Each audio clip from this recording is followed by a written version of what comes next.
ჩვენ შევთანხმდით, რომ დღევანდელი განსახილავი თემა იქნებოდა, ესე იგი ღვთისაგან სამყაროს შექმნის მიზანი და მიზეზი, არსი, ხო? სხვადასხვანაირად შეიძლება დავასათხოვრო, თუმცა შინაარსი არ იცვლება. თუ რატომ ქმნის ღმერთი სამყაროს, რა არის ამ სამყაროში ყველაზე არსებითი და მნიშვნელოვანი და ასე შემდეგ, ხო? მე უნდა გაიშალოს ქვესაკითხებად, ქვეთემებად უნდა ჩავშალოთ ეს მოცემულობა, ეს სათაური. პირველ რიგში რაც მინდა გითხრათ, ჩვენ ახლა მრევლი ვართ შეკრებილები, ასეთი ღვთისმეტყველებას არ უხდება ეს ტერმინი, მაგრამ გამოვიყენებ ტექნიკური ტერმინის სახით, პროფესიული განსწავლა წმინდა წერილში თქვა ადამიანი იჯდეს და კითხულობდეს ძველაღთქმას საეკლესიო განმარტებებს, ამის შესაძლებლობა ნაკლებად, ხო, ყველა სამსახური აქვს, ოჯახის წევრები არიან და ასე შემდეგ. ამიტომაც როგორც წესი ჩვენი მრევლის დიდი ნაწილი ალბათ უფრო არსებითად ყოველ შემთხვევაში მე ვისთანაც მქონია ურთიერთობა ამ დასკვნას, აი ეს დასკვნა გამომაქვს, ახალ აღთქმას კითხულობენ, ახალი აღთქმის წიგნებს, თქვა დღეში ერთი თავი ან ორი თავი, ну სხვადასხვანაირად ვის როგორ შეუძლია. და ხშირად ასეთი რაღაც მსმენია ცალკეული ადამიანებისგან, რომ ძველი აღთქმის წაკითხვის აუცილებლობა სულაც არ არის. რადგან ძველი აღთქმა დასრულებულია, ახალი აღთქმის ჟამი დაგვიდგა და დამთავრებული მიბრუნება და ხელახალი გაცნობა ამის აუცილებლობა არ გახლავთ და მოკლედ უნდა დავანებოთ ამას თავი, მაგრამ ასე მარტივად ვერ გადაწყდება ეს ამბავი. და რატომ იცით, თუ ადამიანი ძველ აღთქმას შესაძლებლობების ფარგლებში კიდევ ერთხელ ამას ხაზი გავსვა და ყველა ერთნაირად თუნდაც ერთ საგანს სწავლობდეთ, იმას ვერ მივიყვანთ ბოლომდე, ხო, მეტნაკლებობა ყოველთვის იქნება, მაგრამ თუ ადამიანი ძველ აღთქმას რაღაცა დონეზე მაინც არ იცნობს, როგორ თქვა, ზოგადი წარმოდგენა მაინც თუ არ აქვს, მისთვის ახალი აღთქმის სწავლება და მოძღვრება გაუგებარი იქნება. რადგან თავარი და არსებითი ახალი აღთქმისა დანიშნულება რისთვისაც ის დაიწერა რა არის? კაცობრიობის გამოხსნა, განკაცებული ღმერთის მიერ. ანუ ყოვლადწმინდა სამების მეორე ჰიპოსტაზი ჩვენ ზოგჯერ დოგმატური ფორმულირებაც მოგვიწევს ღვთისმეტყველების საკითხებისა, რომელიც დაუსაბამო და მარადიული ღმერთია, ერთ-ერთი სამებისაგანია, სხვანაირად თუ ვიტყვით, გარკვეულ ჟამს პირველ საუკუნეში ყოვლადწმინდა ღვთისმშობლის წიაღში შეისხამს ხორცს, ანუ მიიღებს ადამიანურ ბუნებას თავის მარადიულ ჰიპოსტაზში და როგორც სრული ღმერთი და სრული კაცი ისე მოევლინება ქვეყნიერებას და აი ამ მოქმედების შედეგად და სახარებაში გადმოცემული მოვლენების გზით, ხო? და ვარქვათ ასე მაცხოვრის მიერ აღსრულებული სულიერი ღვაწლის შედეგად მან კაცობრიობა გამოიხსნა და ზუსტად ამას მოგვიტყობს ახალი აღთქმა, ამის თქმა მინდოდა როგორც 4 სახარება, ასევე გაგრძელება დანარჩენი წიგნები, მაგრამ რისგან გამოიხსნა? რაში სჭირდება ადამიანს გამოხსნა? ან რა დაემართა, ხო? რომ დაუძლურდა და უკურნებელი წყურლებებით აივსო ჩვენი ბუნება, ეს რას უკავშირდება, საიდან მიიღო ამან დასაბამი? ჩვენ თუ ძველი აღთქმის წიგნებს არ გავეცანით, ვერ გავიგებთ, უცნობი იქნება. ამიტომაც შეიძლება ნახევარი ვიცით, მაგრამ მეორე ნახევარი არ გვეცოდინება და ნახევრის ცოდნა უკვე არასრულყოფილი ცოდნაა, ხო? ნახევრით საქმე არ კეთდება, საქმე კეთდება, როცა მეტნაკლებად სრულად იცი რაღაც კონკრეტული საგანი და შემდგომში უკვე იწყებ აი ამ მიღებული თეორიული ცოდნის საფუძველზე მოქმედებას. ამიტომაც უნდა ვცდილობდეთ, რომ გავიგოთ სათავე, როგორ იწყება ზოგადად სამყაროს ისტორია, კაცობრიობის ისტორია, ღვთისაგან შექმნილი ადამიანი თავის თავში რა მდგომარეობას ფლობდა, მე ეს მდგომარეობა როგორ შეიცვალა და აი ამის საფუძველზე უკვე უფრო მეტად გასაგები, უფრო ლოგიკურად გასააზრებელი იქნება ის, რასაც გვაუწყებენ მახარებლები თუ დანარჩენი ავტორები ახალი აღთქმის წიგნების. და მოდით ახლა პირდაპირ დრო რომ არ დავკარგოთ, ეს რაღაცა მოკლე შესავალი, გადავიდეთ ძველ აღთქმაზე. თქვენ ალბათ მოგეხსენებათ, რომ ძველი აღთქმის პირველი წიგნის ავტორი ეს გახლავთ წინასწარმეტყველი მოსე. პატარა-პატარა განმარტებებსაც დაურთავ, რადგან გჭირდება ხოლმე რომ კარგად გავიაზროთ. საეკლესიო განმარტებების მიხედვით ეს ადამიანი ასპარეზზე გამოვიდა ძველი წელთაღრიცხვის მე-15 საუკუნეში. ახლა ეპოქასაც მივაქციოთ ყურადღება. და პირველი მან დაწერა, რიგით პირველი წიგნი ბიბლიისა. თვითონ ბიბლიაც ბერძნული სიტყვაა და წიგნებს ნიშნავს ქართულ თარგმანში. ანუ კრებული წიგნებისა, ცალკე აღებული წიგნი დაიწერა, 1, 2, 3, რამდენიმე და ჯამში მივიღეთ ბიბლია, რომელიც ძველ და ახალ აღთქმად იყოფა, ანუ ორ ნაწილად იყოფა და აი ძველი აღთქმის წიგნების სათავის დამდები არის წინასწარმეტყველი მოსე, ამაზე ვსაუბრობთ. და ის ასპარეზზე გამოდის მე-15 საუკუნეში.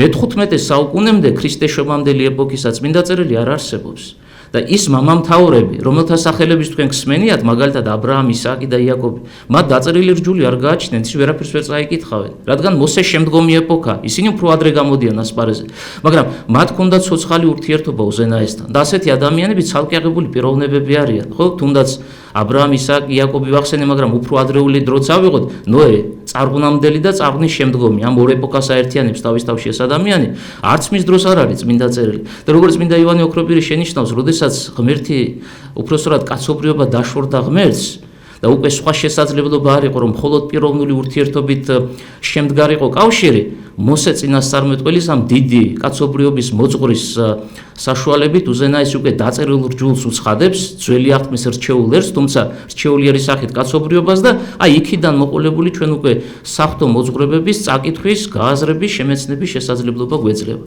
რადგან მოსეა პირველი ავტორი ბიბლიური წიგნებისა, თუ გახსოვთ, ვისაც ახსოვს გავახსენოთ, ვინც არის ის იმათთვის ვთქვათ, მის სახელს უკავშირდება 5 წიგნი. მან 5 წიგნი დაწერა. პირველი 5 წიგნი ეს არის მოსეს შემოქმედება. ესენი გახლავთ დაბადება, გამოსვლა, ლევიტელთა რიცხვ და მეორე რჯული და საბოლოო ჯამში ჩვენ დღევანდელი საუბრის თემისთვის უნდა განვიხილოთ რიგით პირველი წიგნი, რომელსაც დაბადება ეწოდება. ხო, ყველა წიგნი და მით უმეტეს ერთი შეხვედრის ფარგლებში შეუძლებელი მოცემულობა, რაღაცა საკითხი უკვე განსაზღვრული და იმ საკითხის ფარგლებში უნდა ასე იგი მიმოხილვა გავაკეთოთ. დაბადების წიგნი თუ იდმე შეხება გქონიათ, ალბათ გაგახსენდებათ, რომ პირველ თავში გადმოცემული ისტორია, რითაც იწყებს ეს დიდი მოსაგრე ძველაღთმისეული, ეს გახლავთ სამყაროს შექმნის ამბავი. როგორ ქმნის უზენაესი სამყაროს. და ჩამოთვლილია ბიბლიური 6 დღე, ან სხვაგვარად ჰექსემერონული 6 დღე. მე შეიძლება ეს ტერმინი გამოვიყენო ჰექსემერონი და აქვე განვარტოთ. ბერძნული სიტყვა კომპოზიტია ჰექსის 6 ნიშნავს ქართულ თარგმანში, იმერა დღეს ნიშნავს და ჰექსემერონი 6 დღე ასე ითარგმნება ქართულად. უბრალოდ კომფორტულია ერთ სიტყვაში ექცევა მთელი წინადადება. ქართულად არ გამოდის ასე ერთ სიტყვით გადმოცემა და როგორც წესი ხშირად ვიყენებთ ამას მედიცინაში თუ ნებისმიერ სხვა მიმართულებით, რაღაც გარკვეული უცხონოვანი ტერმინები ვკვიდრდება და ჩვენთანაც ასე აქვთ. მეტყველებაში, აგერ მამა ირაკლიმ თეოლოგია გამოიყენა რამდენჯერმე ტერმინი, ეს არ გახლავთ ქართული, ხო? ბერძნული სიტყვა ჩვენში დამკვიდრებული, ჩვეულებრივად ეს გამოყენებადია და ქართულ თარგმანში ნიშნავს ღვთისმეტყველებას. ესე იგი ჰექსემერონი ნიშნავს შესაქმის 6 დღეს. აი ამის თქმა მინდოდა რომ მე მსმენელი არ დაიბნეს. აი ზუსტად ეს 6 დღე არის აღწერილი, როგორ ქმნის ღმერთი სამყაროს. მაგრამ მოდი დავსვათ ასეთ შეკითხვა, რიგით პირველი. მე ხა სიმართლე გითხრათ ასე საგანგებოდ არ მოემზადე და რატომ იცით, საგანგებოდ თუ მოემზადები, რაღაც ჩარჩოებში ხარ მოზღუდული. შეგნებულად წამოვედი რომ აი რაც მოვიდოდა გონებაში თავისუფლება ყოფილიყო და იმ საკითხებზე გვემსჯელა და მე როდესაც გავალთ ბოლოში შეკითხვებითაც შეიძლება მე რაღაცები გამომრჩეს და სრულად ბოლომდე ვერ განმარტო გარკვეული საკითხები კითხვა-პასუხის რეჟიმში უკვე ეს ასე იგი აღვადგინოთ და შევავსოთ. რატომ ქმნის ღმერთი სამყაროს? პირველი შეკითხვა ასეთი დავსვათ, სანამ იმ 6 დღეზე ვილაპარაკებდით და იმ 6 დღიდან ყველაზე არსებით დღეს გამოვყოფდით. ნახეთ, ღმერთი არის დაუსაბამო, მარადეული. ანუ არ არსებობდა დრო, როდესაც არ იყო ღმერთი. აი ამ გაგებით ეკლესიამ ასეთი ტერმინი შექმნა, რომელსაც ეწოდება დაუსაბამობა. და ეს დაუსაბამობა მხოლოდ საღვთო თვისებაა. არც ერთ სხვას დაუსაბამობა არ გააჩნია. მაგალითად ჩვენ ადამიანები უფრო გასაგები იყოს, ხო, ყოველთვის მაგალითი კარგად გვამეცნებინებს საკითხს. ჩვენ დასაბამიერნი ვართ. დაუსრულებელნი ვართ, რადგან ჩვენი სული უკვდავია და მარადისობისთვის შევიქმნით, მაგრამ დასაბამი გაგვაჩნია, ხო? ისევე როგორც ნებისმიერ სხვა ქმნილება. აი ღმერთი არის დაუსაბამო. და თვითკმარი. მოდით მეორე სიტყვასაც მოვიშველებ. თვითკმარი რას ნიშნავს? მას არ სჭირდება რაღაცის შექმნა იმისთვის, რომ სრულყოფილება განიცადოს. აი ჩვენ შემთხვევაში, ქმნილებების შემთხვევაში ჩვენ გვჭირდება ვიღაცა, რაღაცა იმისთვის, რომ ჩვენ სრულყოფილება განვიცადოთ. და ამის ყველაზე კარგი მაგალითია წმინდა წერილი. ეს ისტორია მაინც მეტნაკლებად ყველამ ვიცით, ღმერთმა ადამის შექმნა. ჰექსემერონის მე-6 დღეა. და როდესაც ყველა ცხოველს სახელი დაარქვა, რა განიცადა, რა იგრძნო ჩვენმა პირველ მამამ, ასე ეწოდება მას საეკლესიო ლიტერატურაში, მოწყინება განიცადა. რატომ? მისი მსგავსი არავინ არ არის. და ღმერთი უქმნის შემწეს, რომელსაც სახელად ქვია, ასევე კარგად ვიცით ეს სახელი ყველამ, ევა, ხო? აი ნახეთ, აი ქმნილება მხოლოდ თვითონ ვერ იქნება, მას ვიღაცა სჭირდება, რომ სრულყოფილება განიცადოს. და შეკითხვის არსი ისა, რომ ღმერთიც ასეთივეა? მას ვიღაცა სჭირდება იმისთვის, რომ სრულად განიცადოს საკუთარი თავი? მამები ასეთ რამეს გვეუბნებიან, არა. მას შეეძლო მარადიულად, დაუსაბამო და დაუსრულებლად მარტო ყოფილიყო და ეს სამყარო არ შექმნილიყო. და მასში არსებული ბუნებითი ნეტარება, ადამიანური ტერმინები უნდა გამოიყენოთ, მოწყინების შესაძლებლობას მას არ მისცემდა. ჩვენ შეიძლება მოვიწყინოთ, როგორც ეს პირველ მამას დაემართა და შეიძლება აუცილებლად მოვიწყენთ რაღაც ვითარებაში. აბა რატომ შექმნა? თუ თვითკმარია, თუ სრულყოფილია, თუ არასოდეს მდგომარეობა მასში არ იცვლება, ხო? და მარადიული ნეტარების გამცდელი. მამები ასეთ რამეს გვეუბნებიან. დავაკონკრეტოთ, სახელდებით მოიხსენიოთ წმინდა იოანე დამასკელი თავის ცნობილ სახელმძღვანელოში, რომელსაც გარდამოცემა ეწოდება. ზეკეთილმაო ღმერთმაო ზეჭარბის სიკეთის გამო შემოიყვანა ქმნილებანი მყოფობაში. რომ იმ ნეტარების გამცდელი, რასაც თვითონ ფლობს, სხვაც ყოფილიყო და ამ შემთხვევაში ხაზგასმა კეთდება ორ გონიერ ქმნილებაზე. ანუ ეს სამყარო, რომელიც მრავალფეროვანია, მრავალი წახნაგით არის წარმოჩენილი, საკუთარ თავში მხოლოდ ორ გონიერ ქმნილებას მოიცავს. და ეს გონიერი ქმნილებები არიან თქვენ შეგიძლიათ უკვე აზრი გააგრძელოთ, ერთი მხრივ უსხეულო ძალები, ანგელოზებად წოდებულები და მეორე მხრივ ადამიანი. აი ამიტომ შეიქმნა სამყარო, რომ ეს ორი გონიერი ქმნილება მყოფობაში შემოსულიყო და წილმიმღები გამხდარიყო იმ ნეტარებისა, იმ კეთილობისა, რასაც უზენაესი ღმერთი ბუნებითად ფლობს საკუთარ თავში. და ეს რას გვიჩვენებს, იცით? განსაკუთრებული უშურველობა. აი ცოტა ესეთი ყოფითი მაგალითებიც მომდის გონებაში და მოვიშველიებ, რომ უფრო გასაგები გავხადოთ, ბავშვობის წლები მახსენდება. რაღაც საკონტროლოებს გვავალებდნენ ხოლმე, ახლა არ ვიცი სკოლაში როგორ ხდება, კაი ხანია უკვე დავასრულე და საკონტროლოს წერის პროცესში იყვნენ ისეთი მოსწავლეები, რომლებიც უპრობლემოდ სხვას თუ არ ახსოვდა რაღაც ახსენებდნენ, ეხმარებოდნენ. ვიღაცა იყო ხელს დააფარებდა და იქ ჩახედვის საშუალებასაც არ მოგცემდა. ხო, ორი განსხვავებული მდგომარეობა, ვიღაცა რასაც ფლობს, ამას უშურველად გაიღებს, ვიღაცა თავის თავშია ჩაკეტილი და იმის იქით ვიღაცაზე იფიქროს სხვაზე, ეს ერთი წამითაც არ შემოდის გონებაში. აი უზენაესი ახლა ამ ორიდან, რა თქმა უნდა, პირობითი მაგალითია, რომელს განეკუთვნებს თქვენ თვითონ მარტივად ხვდებით, უშურველია. ვიღაცა სხვაც უნდა იყოს იმ სიკეთეების მიმღები, რასაც თავად უზენაესი ფლობს და აი ამ შემთხვევაში იქნება სამყარო, რითაც დასტურდება განსაკუთრებულობა შემოქმედისა, ხო შეიძლება ვიღაცამ თქვას თუ ანგელოზისთვის და ადამიანისთვის იქნება ამდენი რაღაც რა საჭიროა, ციური სხეულები, პლანეტები, ვიცი თუ არ ვიცით, ხო, ადამიანი რასაც მიწვდა და რასაც ვერ მიწვდა კიდე რამდენი რაღაცა, აი რა საჭირო იყო ამდენი რამ, თუ მხოლოდ ჩვენთვის იქნება, მაგრამ მამები ასეთ განმარტებას იძლევიან, ამით ღვთის დიდებულება ჩანს. როდესაც ჩვენ ნახატს ვნახავთ, ახლა თუ მხატვრობას აღიქვამს ადამიანი, მე დიდი სპეციალისტი ამის არ ვარ, მაგრამ ვინც კარგად იცის, შეიძლება ეს მხატვარს ვერ ხედავდეს, მაგრამ დიდი შემოქმედი რომ დგას ამ ნახატის უკან მარტივად მიხვდება, ხო? თავისი გამოცდილებით ცოდნით ამ დასკვნას გააკეთებს და ეს სამყარო, ანტონი დიდის განმარტება მახსენდება, გადაშლილი წიგნია, რითაც ავტორის შემეცნების შესაძლებლობა გვეძლევა. შეიძლება პირადად მას ვერ ვხედავთ ასე ყოველდღიურ ურთიერთობაში ვერ შევდივართ, ხო, მაგრამ აი ვიღაც განსაკუთრებული რომ არის, ასეთი გრანდიოზული შემოქმედი, აი ამის ლოგიკური დასკვნის გაკეთების შესაძლებლობა გვეძლევა. ასე რომ ისევ წმინდა წერილს დაუბრუნდეთ, ბიბლიური, ანუ ჰექსემერონული 6 დღე, უпростоრი იქნება ასე თუ ვიტყვით. მე მშრალ ჩამონათვალს წარმოგიდგენთ, რომ აქ დრო არ დავკარგოთ და სასაუბრო იმდენია, რომ ცალკე აღებული თემები, რაც არ არსებითია დღევანდელი შეხვედრისთვის გვერდზე მოვიტოვოთ, წმინდა წერილი ასეთ რამეს გვეუბნება. მოდით პირველი მუხლი მაინც გავიხსენოთ ძველი ქართული თარგმანი. დასაბამად შექმნა ღმერთმა ცაი და ქვეყანა და ქვეყანა იგი იყო უხილავი და განუმზადებელი და ბნელი ზედა ოფსკულთა და სული ღვთისა იქცეოდა ზედა წყალთა. ეს არის პირველი ორი მუხლი. ასე დაიწყო მოსემ პირველი კალამი როცა იყო, ეს სიტყვები დაწერა. შემდეგ გადავიდა წინასწარმეტყველი მოსე ჰექსემერონის 6 დღის აღწერას და გვამცნობს, რომ პირველ დღეს, ანუ დღე ერთი უпростоრ ტერმინოლოგიას თუ გამოიყენებთ, ღმერთმა შექმნა ნათელი და აქვე დავაკონკრეტოთ, ეს ნათელი ცეცხლის სტიქიონია და ზოგადად საეკლესიო განმარტება გვეუბნება, რომ 4-ვე ელემენტი მოიაზრება, 4-ვე სტიქიონი, ცეცხლი, წყალი, მიწა და ჰაერი. მეორე დღეს ღმერთმა შექმნა მყარი, სიღრმეებში აღარ შევალ, ამასაც დავანებოთ თავი, თუ ვინმე განსაკუთრებით დაინტერესდება გვაქვს დრო და კითხვა-პასუხის რეჟიმში გადავიტანოთ ამის განხილვა. მესამე დღეს ღმერთმა ხმელეთი გამოაჩინა, წყლების შემოკრიბა, მანამდე ხმელეთი არ ჩანდა, წყლით იყო სრულად დაფარული. იმავე მესამე დღეს აღმოაცენა ყველა სახის მწვანე საფარი. მეოთხე დღეს შექმნა ციური სხეულები, მზე მთვარე, ვარსკვლავები და ზოგადად ყველაფერი, რასაც ჩვენ ციურ სხეულებს უწოდებთ. მეხუთე დღეს შექმნა ცის ფრინველები და წყლის ბინადრები, ყველა სახეობა. მეექვსე დღეს შექმნა ცხოველური სამყარო, აი ხმელეთზე რაც ბინადრობს, ხო, თორე ცხოველთა სამყარო, თევზებიც არიან და ფრინველებიც. და ბოლოს იმავე მეექვსე დღეს, ეს უკვე დასასრულია საღვთო შემოქმედებისა, მან არსებობაში შემოიყვანა ადამიანი. რიგით ბოლოს და სხვათა შორის ეკლესიის მამათა ერთმა ნაწილმა, როდესაც ისინი ამ ეპიზოდს განიხილავენ, ასეთი შეკითხვა დასვა, რატომ ბოლოს? ამით ადამიანის კნინობა ხომ არ არის ნაჩვენები, რომ დასასრულ შექმნა მაინც და მაინც? არა, პასუხობენ ისინი პირიქით, როგორც მეფედ კურთხევის ჟამს. მხოლოდ გვირგვინის დადგმის შემდეგ ხდება პიროვნების მეფედ გამოცხადება, თურმე ეს რიგითობა დაცული ყოფილა მონარქად კურთხევის პროცესში, სანამ გვირგვინი არ დაედგება, მანამდე ის მეფე არ არის. ადამიანი როგორც განსაკუთრებული ქმნილება ყოფობაში შემოიყვანა უზენაესმა და ამით ეს ქვეყნიერება, მატერიალური ქვეყნიერება გაალამაზა და გაამშვენა. მაგრამ ჩვენ თუნდაც აი გულმოდგინეთ, განმარტების გარეშე წავიკითხავთ დაბადების წიგნის პირველ თავს, მივხვდებით, რომ ადამიანი განსხვავდება სხვა ქმნილებებისაგან. ანუ ადამიანის შექმნა განსხვავებული ფორმით მოხდა. დანარჩენი ქმნილებებისა, რაც მე მშრალად ჩამოვთვალე, ისინი სხვანაირად შემოდიან ყოფობაში. და რა არის განმასხვავებელი ნიშანი? ერთადერთი ადამიანის შექმნის დროს ისმის ეგრეთ წოდებული ღვთაებრივი ბჭობა. ამ ბჭობის შინაარსი ასეთი წინადადება გახლავთ დაფიქსირებული წმინდა წერილში. ვქმნეთ კაცი ხატებისაებ და მსგავსებისაებ ჩვენისა.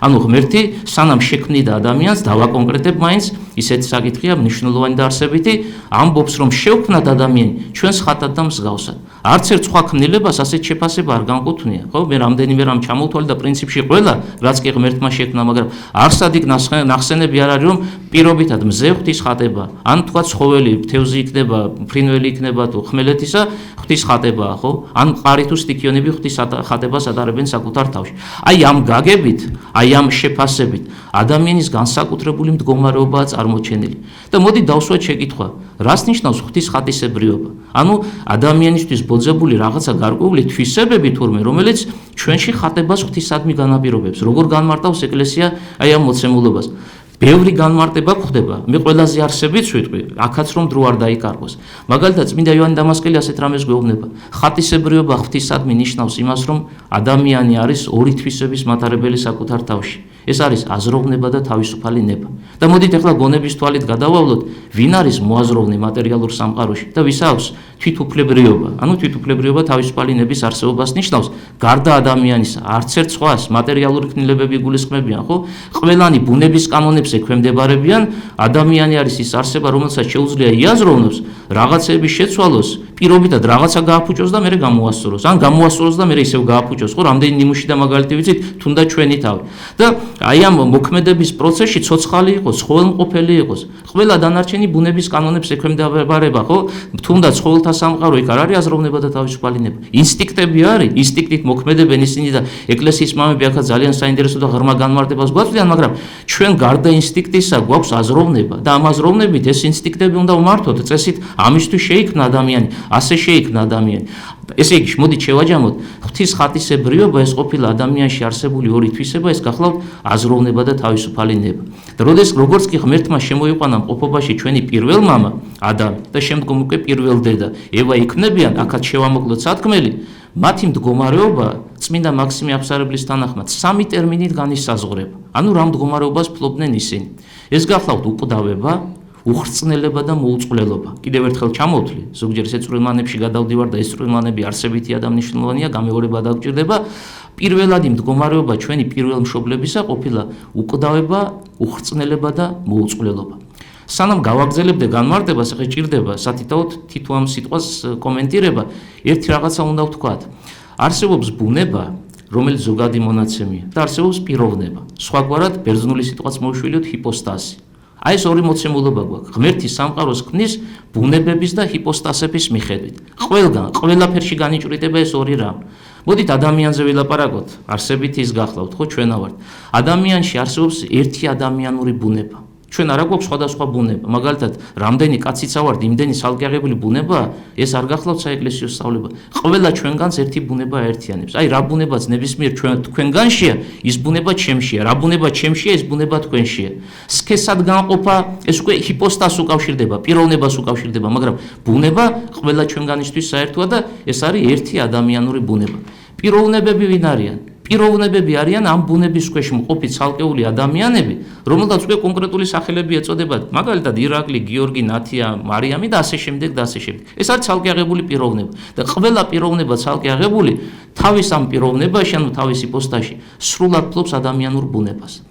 აი ამის განსაზღვრება და ამის გააზრება აუცილებელია, რომ შემდგომ საკითხზე გადავიდეთ და სწორად გავიაზროთ ის რისი თქმაც მინდა, რაც დაემართა ადამიანს და რისი ხსნაც მოუტანა კაცობრიობას განკაცებულმა ღმერთმა. თუ ჩვენ არ გვეცოდინება ჩვენი დამტევნელობის ფარგლებში ბუნების და ჰიპოსტაზის ურთიერთმიმართების საკითხი, აი იმ თემის გააზრება, როგორ გამოიხსნა ღმერთმა კაცობრიობა, ძალიან რთული გასაგები იქნება, რთულად აღსაქმელი იქნება. ესე იგი ბუნება ყოფილა ზოგადი მონაცემი, რაც ჩვენ გვაერთიანებს და პიროვნება ყოფილა ის, ვინც ამ ბუნებას ატარებს თავის თავში და სრულად წარმოაჩენს. ეხლა კიდევ ერთ განსაზღვრებას ვიტყვი. ბუნება არის თვისებების ერთობლიობა. ბუნება ეს არის თვისებების ერთობლიობა, ხოლო პიროვნება არის ის, ვისაც მოქმედებაში მოყავს ბუნებაში არსებული თვისებები. მაგალითად, ბუნების თვისება არის შიმშილი. ბუნების თვისება არის წყურვილი. ვიში მოდის ეს თვისება მოქმედებაში პიროვნებაში? მე მომშივ და მე მომწყურდა, ხო? ბუნების თვისება არის, სხვა მაგალითს ვთქვი, დასაბამიერობა. ჩვენ ბუნებაზეა ლაპარაკი, კაცობრიობ ბუნებას. ვიში მოვიდა ეს მოქმედებაში? აი როგორც კი დედის წიაღში ჩავისახე მე როგორც ადამიანი, ჩემში ეს თვისება ამოქმედა, როგორც ბუნების საკუთრება, ბუნების თვისება, ხო? და ასე შემდეგ. ნებისმიერი სხვა თვისების ჩამოთვლა შეგვიძლია, ლოგიკა არ იცვლება. მოდით ახლა უკან დავბრუნდეთ ისევ, ჩვენ ვთქვით რომ ადამიანი ღმერთმა შექმნა უხრწნელი, უკვდავი და მოუწყლელი. ეს გახლავთ ბუნების თვისება. ადამიანურმა ბუნებამ არ იცოდა რა არის სიკვდილი, ადამიანურმა ბუნებამ არ იცოდა რა არის ხრწნადობა და ადამიანური ბუნებისთვის უცხო იყო მოწყვლადობა. და რადგან ბუნების თვისებები გახლდათ ის სამი რამ, რაც მე ჩამოვთვალე, პიროვნებაში, ბუნებაში არსებული თვისებები მოდის მოქმედებაში და ჩვენი პიროვმშობლები ამ მდგომარეობაში მყოფნი. არასოდეს მოკვდებოდნენ, არასოდეს როგორ თქვა, ასაკობრივ განსხვავებას არ განიცდიდნენ, ხო? ჩვენ ვიბადებით, პატარები ვართ, მე რაღაც პერიოდი გაივლის და ასაკი გვემატება და რაღაცა დროს ღმერთმა ყველა მიგვიყვანოს სიბერემდე. მე სიბერის წლები გვემატება, ხო? სიბერის წლებში გადავდივართ. აი ეს მდგომარეობა ჩვენი პიროვმშობლებისთვის უცხო იყო, რადგან მათი ბუნებისთვის ჯერჯერობით მათ ბუნებაში უпроსწორად ცვალებადობა არ შემოსულა. და მაინც უკან დავბრუნდები, მაინც გამოვყოთ საგანგებოდ სამი ტერმინიდან სიკვდილი, როგორც თვისება ბუნებისა. ადამიანი მარადიული ცხოვრებისთვის შექმნა ღმერთმა. ანუ ჩვენი პიროვმშობელი თუ კი სახთო მცნებას დაიცავდა, არასოდეს სიკვდილს არ განიცდიდა. აი ამიტომ შექმნა ღმერთმა ადამიანი, რომ მარადიული ნეტარების გამცდელი მუდმივად ღმერთთან ერთად თანაზიარებაში ყოფილიყო. ერთ რამეს მივაქციოთ ყურადღება, ცოტა რთული თემაა და მაქსიმალურად შევეცდები რომ გავამარტივო. სამყოფელი ჩვენი პირველ მამისა და პირველ დედისა გახლავთ 64. გახსოვთ ალბათ ყველა ძველი აღთქმიდან, სხვაგვარად ედემის ბაღი, სადაც ისინი მკვიდრობდნენ, სადაც ისინი ცხოვრობდნენ. ედემის ბაღი არის შესაძლებლობა ღმერთთან ურთიერთობისა. 64-ში ღმერთმა ადამიანი იმიტომ დაამკვიდრა, რომ მას ღმერთთან ურთიერთობის შესაძლებლობა ჰქონოდა. და იქვე იყო აღმოცენებული ორი ხე. ბიბლია ასე გვაუწყებს. ერთი ხის სახელი არის კეთილისა და ბოროტის შეცნობის ხე, მეორე ხის სახელი არის სიცოცხლის ხე. ალბათ ესეც გვემახსოვრება. რა მცნება გამოწესა უზენაესმა ადამიანს? გავიცნოთ ერთობლივად, ცნების შინაარსი ასეთია. ადამიანი არ უნდა შეეხოს კეთილისა და ბოროტის შეცნობის ხის ნაყოფს. რადგან თუ ის ამ ნაყოფს მიიღებს, სიკვდილით მოკვდება. ასეთი მითითება გვხვდება წმინდა წერილში. ნახეთ კიდევ ერთხელ ხაზს გავუსვამ, სიკვდილით მოკვდება. ცოტა უცნაური ფორმაა. შეიძლება ადამიანს უთხრა მოკვდები და საკმარისია, ხო? რაღაცას თუ გააკეთებ, შედეგი ასეთი დადგება. არა, კი არ მოკვდები, სიკვდილით მოკვდები. ამას ეუბნება უზენაესი ღმერთი. ამას თავისი რაღაც გარკვეული შინაარსი გააჩნია და აქამდე აუცილებლად მივალთ. მაგრამ ერთი საკითხი, რატომ მისცა ეს მცნება უზენაესმა ადამიანს? მე ზოგჯერ მინახავს ადამიანები და ქონია საუბარი შინაურულად, მეგობრულად, ან ვიღაცა უცხოც ყოფილა ასეთ სიტუაციებშიც აღმოჩენილად, რაში აი მცნება რომ არ ქონოდა, ეს მცნება არ იქნებოდა დარღვეული და იმ მდგომარეობაში ხო არ აღმოჩნდა, რაშიც კაცობრიობაა, ხო? არ ყოფილიყო ეს მცნება. ადამიანს სრული თავისუფლება ქონოდა, მაგრამ ასე მარტივად არ არის საქმე. ადამიანს რომ მცნება მიეცა, ამით კი არ დაიჩაგრა და კი არ დაითრგუნა ადამიანი. რაღაცა აღმატებული მიებოძა მას ამით. და იმ მამები ასეთ განმარტებას გვაძლევენ, მცნება იყო შესაძლებლობა ღმერთთან კავშირისა. იმიტომ რომ მცნების საშუალებით ადამიანი ღმერთს უკავშირდებოდა. ცოტა რთული ფრაზა, მაგალითი უნდა მოვიშველიო. ნახეთ როგორი ვითარება. ჩვენ რომ ვიღაცამ რაღაცა საქმე დაგვავალოს, შეიძლება ამ დამვალებელს ყოველდღე ვერ ხედავდეთ, მასთან ყველა წუთს, ყველა წამს ურთიერთობაში ვერ შევდიოდეთ, მაგრამ თუ მის საქმეს ვაკეთებთ, მაგალითად, გულმოდგინე ადამიანი ვარ და ჩემთვის ვიღაცისგან, ჩემთვის ძვირფასი პიროვნებისგან დავალებულ საქმეს ვაკეთებ, ეს საქმე მე იმ ადამიანთან მაკავშირებს. კავშირი არ წყდება ამ აღსრულებული საქმის შედეგად. მცნების მიზანი ეს იყო. არა ის რომ იძულების წესით ადამიანმა რაღაც აკეთოს და დაითრგუნოს და დაიჩაგროს, რომ მცნების აღსრულების შედეგად კავშირი არსებობდეს ერთი მხრივ უზენაესა და მეორე მხრივ მის გონიერ ქმნილებას ადამიანს შორის. მაგრამ აქაც შევამოკლოთ სათქმელი, ჩვენმა პირველ მამამ თუ პირველ დედამ ეს მცნება არ დაიცვეს, არ დაიმარხეს და დააგემოვნეს აკრძალული ხის ნაყოფი, რასაც შედეგად მოყვა ადამიანურ ბუნებაში არსებული თვისებების ცვალებადობა. და ვინც იყო შექმნილი, აქაც შევამოკლოთ, უკვდავად, უხრწნელად და მოუწყვლელად, აი ამ თვისებების შემწყნარებელი შეიქმნა, გახდა. ადამიანური ბუნება თავის თავში შემოიკრებს მოკვდავობას, ხრწნადობას და მოწყვლადობას და თუ ადამი ვიდრე შეწოდებამდე სიკვდილს არ განიცდიდა არასოდეს, აი ცნების დარღვევის შემდგომ უკვე მის ბუნებაში შემოსული სიკვდილი გარკვეულ ჟამს ამოქმედდა. ახლა იმ ფრაზას დაუბრუნდები, წეღარაც ვახსენე, სიკვდილით მოკვდები. ასეთი მითითება უზენაესისგან გახმოვანებული ჩვენი პიროვმშობლების წინაშე. და ჩვენ შეკითხვა დავსვით, რატომ საკმარისია უთხრა ადამიანს მოკვდები. განმარტება ასეთი გახლავთ საეკლესიო ლიტერატურაში დაცული, რადგან ადამიანი ორბუნებოვანი არსებაა, აი ამასაც ხაზი გაუსვათ, ყველა ჩვენგანი საკუთარ პიროვნებაში ორ ბუნებას ფლობს, ორ ბუნებას ატარებს. რა და რა ბუნებაა ეს? ერთი მხრივ ეს გახლავთ ხორციელი ბუნება, სხვაგვარად მატერიალური ბუნება და მეორე მხრივ ეს არის სულიერი ბუნება. აი ამ ორი ბუნების ერთობით იქმნება ადამიანი. თუ ანგელოზს მოვიტანთ მაგალითად, ანგელოზი არ გახლავთ ორი ბუნების მფლობელი, ცალკე აღებულ პიროვნებაში. ანგელოზის ბუნება არის მხოლოდ ერთი. ანუ ცალკე აღებული ჰიპოსტაზი ანგელოზისა საკუთარ პიროვნებაში მხოლოდ ერთ ბუნებას ფლობს და ეს ბუნება არის სულიერი ბუნება. ჩვენში კიდევ ერთხელ გავიმეორებ, სულიერ ბუნებასთან ერთად არის ხორციელი ბუნება. ამიტომაც ეკლესიის მამები ადამიანის პიროვნებას, ანუ ყველა ჩვენგანს გვიწოდებენ შედგენილ ჰიპოსტაზს, სხვაგვარად რთულ ჰიპოსტაზს, რადგან სადაც ორია, ეგ სირთულეა, ეგ შედგენილობა და სირთულე შუაშტოლობის ნიშანი შეგვიძლია დავსვათ. სადაც ერთი ბუნებაა, იქ არის სიმარტივე. შესაბამისად, ანგელოზი მარტივი ჰიპოსტაზია, ერთი ბუნების ფლობის გამო, ადამიანის შედგენილი ჰიპოსტაზია, სხვაგვარად რთული ჰიპოსტაზია, ორი ბუნების ურთიერთშეკავშირების შედეგად. ეს რატო გავიხსენეთ, რატო იყო აუცილებელი ამ განმარტების მოშველიება? როდესაც ღმერთმა უთხრა ჩვენ პირველ მამას თუ პირველ დედას, რომ ცნების აღსრულების შედეგად სიკვდილით მოკვდებით, ანუ გაორმაგება ამ ერთი სიტყვის, რასაც სიკვდილი ეწოდება, ამით მან მიანიშნა, რომ თუ ადამიანი ცნებას დაარღვევდა, სიკვდილს განიცდიდა ორივე ბუნებით, არა ერთი ბუნებით, იმიტომ რომ ორბუნებოვანი ადამიანი, ორივე ბუნები დაექვემდებარებოდა სიკვდილს. რას ნიშნავს ორივე ბუნებით სიკვდილისადმი დაქვემდებარება? ისევ ადამი და ევა მოვიყვანოთ მაგალითად. ცნების დარღვევის შემდგომ ჩვენმა პირველ მამამ და პირველ დედამ გარკვეული პერიოდი იცოცხლეს. ანუ მათი ცხოვრება გაგრძელდა 60-ის მიღმაც, მაგრამ დავსვათ ასეთ შეკითხვა, გარდაიცვალნენ? დაექვემდებარნენ სიკვდილის საიდუმლოს, სიკვდილი მათ პიროვნებაში ამოქმედა, როგორ არა? პირდაპირ შავი თეთრზე წერია, რომ ადამი გარდაიცვალა 930 წლის. ანუ საკმაოდ ღეგრძელი იყო, მაგრამ გარკვეულ ჟამს მაინც მოკვდა იქ, ისევ როგორც ჩვენი პირველ დედა. რაღაცა დრო დადგა და ჩვენმა პირველ დედამაც სიკვდილი განიცადა. რომელი ბუნებით მოხდა სიკვდილი? ანუ სიკვდილი რომელმა ბუნებამ განიცადა? აი ამით დავიწყეთ საუბარი. ორივე ბუნებამ განიცადა სიკვდილი, რადგან სიკვდილი საეკლესიო განმარტება გახლავთ სულისა და სხეულის გაყრა ერთმანეთისაგან. აი საეკლესიო მედიცინას თავისი შეფასება აქვს, როგორ განიმარტება სიკვდილი, ხო? ჩვენ საეკლესიო განმარტებაზე ვსაუბრობთ. ეს არის სულისა და სხეულის გაყრა, ანუ ის სული და სხეული, რომელიც ერთ პიროვნებას აერთიანებდა, გაიმიჯნებიან ერთმანეთისაგან, აი ეს არის ადამიანში სიკვდილი. რა ემართება სხეულს? სხვაგვარად ხორციელ ბუნებას. კიდევ სხვაგვარად ნივთიერ ბუნებას. ჩვენ ხო ვთქვით, რომ ორბუნებოვანი ადამიანი იშლება სტიქიონებად, იმ სტიქიონებად, რისგანაც იგი შეგვამოვნებულია. ჩვენი სხეული 4 სტიქიონის ერთობა, ასე იქნება ადამი, ასე იქნება ევა და ყველა ჩვენგანში ეს მემკვიდრეობის წესით გრძელდება. აი როგორც კი ადამიანი გარდაიცვლება, ხო, უამრავი ნაცნობი, ახლობელი, ნათესავი, სამწუხაროდ ვიცით, იყვნენ და აღარ არიან, მათი სხეულები ელემენტებად იშლება. ცეცხლი ცეცხლს შეუერთება, წყალი წყალს, ჰაერი ჰაერს და ასე შემდეგ, ხო? მაგრამ სული, რომელიც საღვთო შთაბერვით იყო ადამიანისთვის ბოძებული, ანუ მეორე ბუნება, სხვაგვარად სულიერი ბუნება რომ ვუწოდეთ ჩვენ, ის დაშლას და დანაწევრებას არ ექვემდებარება, როგორც სხეული. სტიქიონებად მიქცევას არ ექვემდებარება. და სხვადასხვა ესეც ერთ-ერთი ძალიან საინტერესო საკითხია, აქაც შევამოკლებ და ისე გეტყვით, რატომ? ვიღაცა იკითხავს. და ქონია ცოტა შორიდან შემოვლითი გზები დამიწყია საუბარი და მიკითხავს, რომელი სტიქიონისგან არის ჩვენი სული შექმნილი, როგორ გონიათ აუდიტორიასთან, როცა ასე დასმულა საკითხი, ცეცხლისგან, წყლისგან, ჰაერისგან თუ მიწისგან. უამრავი ვერსია გაჟღერებულა და ბოლოს მithქვამს, რომ არც ერთი არ არის სწორი.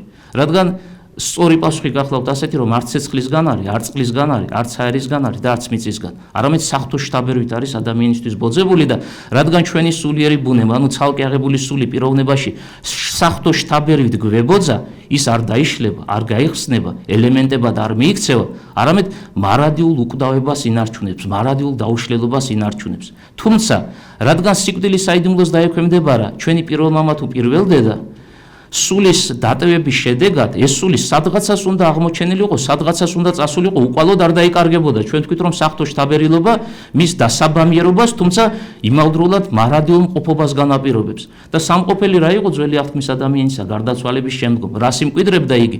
ყველაზე კარგად ჩანს იაკობის სიტყვაში, მამამთავარს გულისხმობ, როცა სახელი დავასახელე. იაკობ მამამთავარს, როდესაც შვილის გარდაცვალების ამბავი აუწყეს ძმებმა, მისი შვილის, ანუ მისმა შვილებმა, ასეთი სიტყვები თქვა: "მწუხარები ჩავაო ჩემი სული ჯოჯოხეთში". ანუ ქვესკნელში, სხვანაირად თუ კი ვიტყვით, ხო? ებრაულ ტერმინოლოგიას თუ გამოვიყენებთ შეოლში. აი ადამიანური სულის სამკვიდრებელი ძველი აღთქმის ეპოქაში გახდა ჯოჯოხეთი და ყველა ადამიანი, ვინც ქვეყნიერებაზე მოდიოდა, იბადებოდა და შემდგომ კვდებოდა და არ არსებობს უკვდავი ადამიანი, ხო? ყველა ადამიანი სიკვდილის თვისებით არის შემოსილი. მიემართებოდა სული ჯოჯოხეთში. სხეული 4 სტიქიონად იშლებოდა, კიდევ ერთხელ დავაკონკრეტოთ, ხო? სხეული არსებობას არ ინარჩუნებდა, მაგრამ სული მარადიული ურღვევი იმკვიდრებდა ჯოჯოხეთს. და როგორი მოცემულობაა ქრისტეს შობამდელ პერიოდში. როგორი დიდი მოსაგრეც არ უნდა იყოს, როგორი დიდი სურვილიც არ უნდა კონდეს რომ ჯოჯოხეთს დაეხსნას და მდგომარეობა მისი შეიცვალოს. ამას ადამიანი ცალკე აღებული ვერ ახერხებს. რატო? იმიტომ რომ უძლურია. იმიტომ რომ ის არ არის ცოდვისაგან გათავისუფლებული. ანუ პირველმშობელთა მიერ აღსრულებული შეცოდების შედეგად ჩვენეული ბუნება დასნეულდა. აი ასეთი განსაზღვრება უნდა ვთქვათ. ეხლა ცოტა სხვა მიმართულებით უნდა წავიდეთ და ეს სნეულება მემკვიდრეობის წესით ყველა ჩვენგანს გადაეცემოდა. ვინც კი ასპარეზზე გამოსულა იმ ეპოქაში, რასაც ქრისტეშობის პერიოდი ქვია. და ნახეთ ახლა რამდენიმე ადამიანს ჩამოგიქვით, ვინ უნდა იყოს მოსეზე დიდი, აბრაამზე დიდი, ხო, კიდე მაგალითად ისააკზე დიდი, იაკობზე დიდი, დიდი მამამთავრები, დიდი წინასწარმეტყველი. კიდე შეიძლება ამ ჩამონათვალის გაგრძელება, მაგრამ ვიკმაროთ 4 კაცი, გარდაიცვალნენ და მათი მდგომარეობა სულისა როგორ შეაღმოჩნდა სული მათ, ყველა მათგანი ჯოჯოხეთში წავიდა. იქ იმყოფებიან, იქ ელოდებიან ხსნის საიდუმლოს, როდის დადგება შესაბამისი ჟამი, როდესაც ჯოჯოხეთი შეიმუსრება. მამები ასეთ განმარტებას გვაძლევენ, პირველმშობელთა შეცოდების შედეგად სამყაროში არსებული მდგომარეობა შეიცვალა და 3 რამეს ჩამოთვლიან. პირველი, ჯოჯოხეთმა დაიწყო მეუფება. მანამდე ჯოჯოხეთის მეუფება არ არსებობს. ჯოჯოხეთი ვერ მძლავრობს პიროვნებას, სანამ ცნება არ დაირღვევა. ის ვერ განიკუთვნებს საკუთარ თავში ადამიანს, მაგრამ როგორც კი ცნება დაირღვა, ჯოჯოხეთს მიეცა განგებულებითად მეუფების ძალმოსილება. მეუფება რას ნიშნავს? განმარტოთ ეს ტერმინი თანამედროვე ქართულად მეფობას, ხო, მე ძველ ქართულ ტერმინს ვიშველებ. მეფობა რას ნიშნავს? ახლა ამასაც განმარტება სჭირდება. მეფობა ნიშნავს იმას, რომ ვინც ჯოჯოხეთში აღმოჩნდება, მას იქიდან გამოსვლის შესაძლებლობა არ აქვს. ჯოჯოხეთი მას ეუბნება პირობითად, გავაპიროვნულოთ, ხო, გავაცოთ ჩემი ხარ და დამთავრდა. შენ არ გეძლევა საშუალება რომ დატოვო ეს წიაღი. აქ უნდა იყო, ჩემთან ერთად უნდა იყო, ჩემ წიაღში უნდა იყო მარადიულად. აი ერთი მდგომარეობა ეს არის ქრისტეშობამდელი. ჯოჯოხეთი მეუფებს ყველაზე დიდი სათნოებები შემოსილ ადამიანებსაც კი განეკუთვნებს და იქიდან გამოსვლის შესაძლებლობას არ აძლევს. მეორე მოცემულობა რა გახლავთ? მეორე მოცემულობა არის ძლავრობს დაცემული ანგელოსი ადამიანზე. ქრისტეშობამდელი ეპოქა ამით გამოირჩევა, ისევ საეკლესიო ეგზეგეტიკას მივყვებით. ანუ პიროვნებაზე, ადამიანზე განგებულებითად ეს სიტყვა მოვიშველიოთ, დაცემულ ანგელოს აქვს მძლავრების შესაძლებლობა. ანუ ძალისმიერად ურთიერთობაში შესვლის შესაძლებლობა. და მესამე მდგომარეობა, რასაც ეკლესიის მამები გამოყოფენ. ადამიანზე გაბატონებული არის სიკვდილი. და ამ სიკვდილისაგან დახსნის შესაძლებლობა ქრისტეშობამდელ ეპოქაში არ არსებობს. ყოველი ადამიანი დედის წიაღში ჩასახვისთანავე ამ სიკვდილისთვის არის განწირული. აი ეს მდგომარეობა არის ქრისტეშობამდელი პერიოდი და ძველი აღთქმის ეპოქაში ასპარეზზე გამოსული დიდი მოღვაწეები, ის ადამიანები, რომლებიც ფიქრობდნენ, მსჯელობდნენ, აზროვნებდნენ, ერთ რამეს იმეცნებდნენ, რომ თურმე მე ვკვდები, იმიტომ რომ ჩემი ახლობელი გარდაიცვალა, ვიღაცა ნაცნობია, ნათესავია, ჩემი ჟამის დადგება და ნუ თუ ჩვენი სიკვდილი და ცხოველის სიკვდილი ერთი და იგივეა. ნუ თუ როგორც ცხოველისგან არაფერი რჩება, ჩემგანაც არაფერი დარჩება და როდესაც აი ასეთი ფორმის მსჯელობაში იყვნენ ისინი საკუთარ თავთან შესული, ვინც ეძიებს ის პოულობს, გახსოვთ სახარებისეული სწავლება. ეს არის ძიების პროცესი, ხო? მათ აღმატებული ჭეშმარიტება განეცხადებოდათ და როდესაც ეს ძიების პროცესი გახანგრძლივდებოდა და ადამიანში არსებული მდგომარეობა უკვე დიდ სიღრმეებს მოიპოვებდა, ანუ პიროვნება მოემზადებოდა, ყველაზე აღმატებული მოძღვრება ეძლეოდათ მათ და ამ მოძღვრების შინაარსი იყო წინასწარმეტყველება კაცობრიობის გამოხსნის თაობაზე, თუ როგორ დაიხსნებოდა ჩვენგან ჩამოთვლილი მძლავრება ჯოჯოხეთისა, მძლავრება დაცემული ანგელოზისა და ადამიანში გაბატონებული სიკვდილი. აი ქრისტეშობამდელი პერიოდი ეს გახლავთ მოსამზადებელი პერიოდი იმისთვის, რათა ადამიანი მივიდეს იმ ჟამამდე, იმ კონკრეტულ დრომდე, როდესაც მძლავრება სიკვდილისა, მეუფება ჯოჯოხეთისა და ადამიანზე გაბატონებული სიკვდილი დასრულდება. ოღონდ ქმნილებას ეს არ ხელეწიფებოდა. რაღაცა განსაკუთრებული, ერთადერთი განუმეორებელი ისტორია უნდა აღსრულებულიყო, რითაც აღარ გავიმეორებ ზემოთ ჩამოთვლილი 3 მდგომარეობა შეიცვლებოდა და სიკვდილის მძლავრების ქვეშ აღმოჩენილი ადამიანი სიკვდილიდან სიცოცხლეში გარდაინაცვლებდა, ანუ ცხოველმყოფელ მადლს განეკუთვნებდა. აი ქრისტეშობამდელი ეპოქა ის გახლავთ ასეთი ფორმით წარმოდგენილი სულიერი წვეადი, საიდანაც გამოსავალი არ არსებობს. მოდი ჩვენ დავიწყეთ საუბარი ადამიანის ბუნების მდგომარეობის ცვალებადობით და ერთი საკითხიც წამოვწიოთ წინა პლანზე. აი ამას წინათ რაღაცა შეხვედრა იყო და იქ გარკვეული ადამიანები, რომლებსაც ვესაუბრებოდი, ასეთ შეკითხვა დამისვეს. ძველი აღთქმის ეპოქაში სულიწმინდა არ მოქმედებდა? კითხვის შინაარსი ასეთი გახდათ. როგორ არა, სულიწმინდა ყველა ეპოქაში მოქმედებს და მისი მოქმედება არასოდეს შეწყვეტილა, მაგრამ მოქმედებებს შორის არის არსებითი განსხვავება, როდესაც ორ ეპოქაზე ვსაუბრობთ, ანუ ძველ აღთქმაზე და ახალ აღთქმაზე. და იცით ეს რა განსხვავებაა? წმინდა მაქსიმე აღსარებელი უნდა მოიშველიო. ძველი აღთქმის ეპოქაში სულიწმინდა მოქმედებდა, ასეთი მაგალითი აქვს მოტანილი, რკინაზე ცეცხლის ზემოქმედება და ეს რკინა უშუალო შემხებლობაში არის ხესთან. ანუ ცეცხლი უშუალოდ ხეს კი არ ეხება, რკინას ეხება და რკინის საშუალებით გამოახურვებს ხეს. აი ეს არის ძველი აღთქმისეული მოქმედება სულიწმინდისა. მაგრამ როგორც კი დადგა ახალი აღთქმის ჟამი, ანუ მაცხოვარი განკაცდა და ახალი აღთქმის ეკლესია დააფუძნა, რკინა გამოაცალოთ შუიდან. რა მივიღეთ? შედეგი როგორი დადგა? ხე არის და ცეცხლია და ხე პირდაპირ ეხება უკვე უпростоრად ცეცხლი პირდაპირ ეხება ხეს. აი ახალ აღთქმისეული სულიწმინდის მოქმედება აი ამ გაგებით, ხო, ამ მაგალითით კარგად გვიჩვენებს, რომ არსებითი განსხვავება სხვა არის ძველი აღთქმის ეპოქაში და სხვა არის ახალი აღთქმის ეპოქაში. ისევ ძველ აღთქმას დაუბრუნდეთ ჩვენ, სანამ პირველ საუკუნემდე მივიდოდეთ და აუცილებლად ამ კუთხითაც უნდა ვისაუბროთ. ჩვენ ვთქვით, რომ ჩვენმა პირველ მშობლებმა შეცოდება აღასრულეს და ეს მოხდა შესაქმის მე-6 დღეს, ანუ მე-6 დღეს შეიქმნა ადამიანი და იმავე დღეს ამ კუთხით მიმუშავია, რაღაც წყაროები გამომიკვლევია და თამამად გეუბნებით, იმავე მე-6 დღეს მოხდა ადამიანის დაცემა, ანუ დიდი დროს მას 64-ში არ გაუტარებია, დიდი დრო ნეტარებაში არ გაუტარებია, მაგრამ ჩვენ ვიცით, რომ არსებობს მეორე გონიერი ქმნილება და ამაზე უკვე ვთქვით, ზემოთ ვილაპარაკეთ, ეს გახლავთ ანგელოზი და ორი გონიერი ქმნილება შემოიყვანა მყოფობაში უზენაესმა, ამაზეც უკვე ხაზგასმა ჰქონდა. ასევე ვიცით, რომ ზეცაშიც მოხდა დაცემა. გარდა იმისა, რაც ბიბლიაში დეტალურად არის აღწერილი, 64-ეულ შეცოდებას გულისხმობ, ზეცაშიც აღსრულდა უკეთურება და ამ უკეთურებამ გარკვეულ ნაწილში ანგელოზებისა არსებული მდგომარეობა შეცვალა და თუ კი თავდაპირველად ისინი სიკეთით იყვნენ ყოფობაში შემოყვანილდი, აი ამ ცვალებადობის შედეგად სინათლის მაგივრად მივიღეთ სრული დაბნელება ცალკე აღებული ჰიპოსტაზებისა და ორიოდე სიტყვით ამასაც შევეხოთ, ხო? ზოგადად დაცემა მხოლოდ ადამიანს არ უკავშირდება, მათ შორის უსხეულო ძალების წიაღშიც აღსრულდა ეს მოვლენა და აი ამ კუთხით თუნდაც ანგელოზებთან დაკავშირებული შეცოდებაც უნდა წამოუწიოთ წინა პლანზე. ეკლესიის მამები ასეთ რამეს გვეუბნებიან, სანამ ადამიანი შესწოდავდა, ანგელოზის დაცემა წინ უსწრებს ამ ამბავს. ჯერ ანგელოზი დაეცა და მერე დაეცა ადამიანი.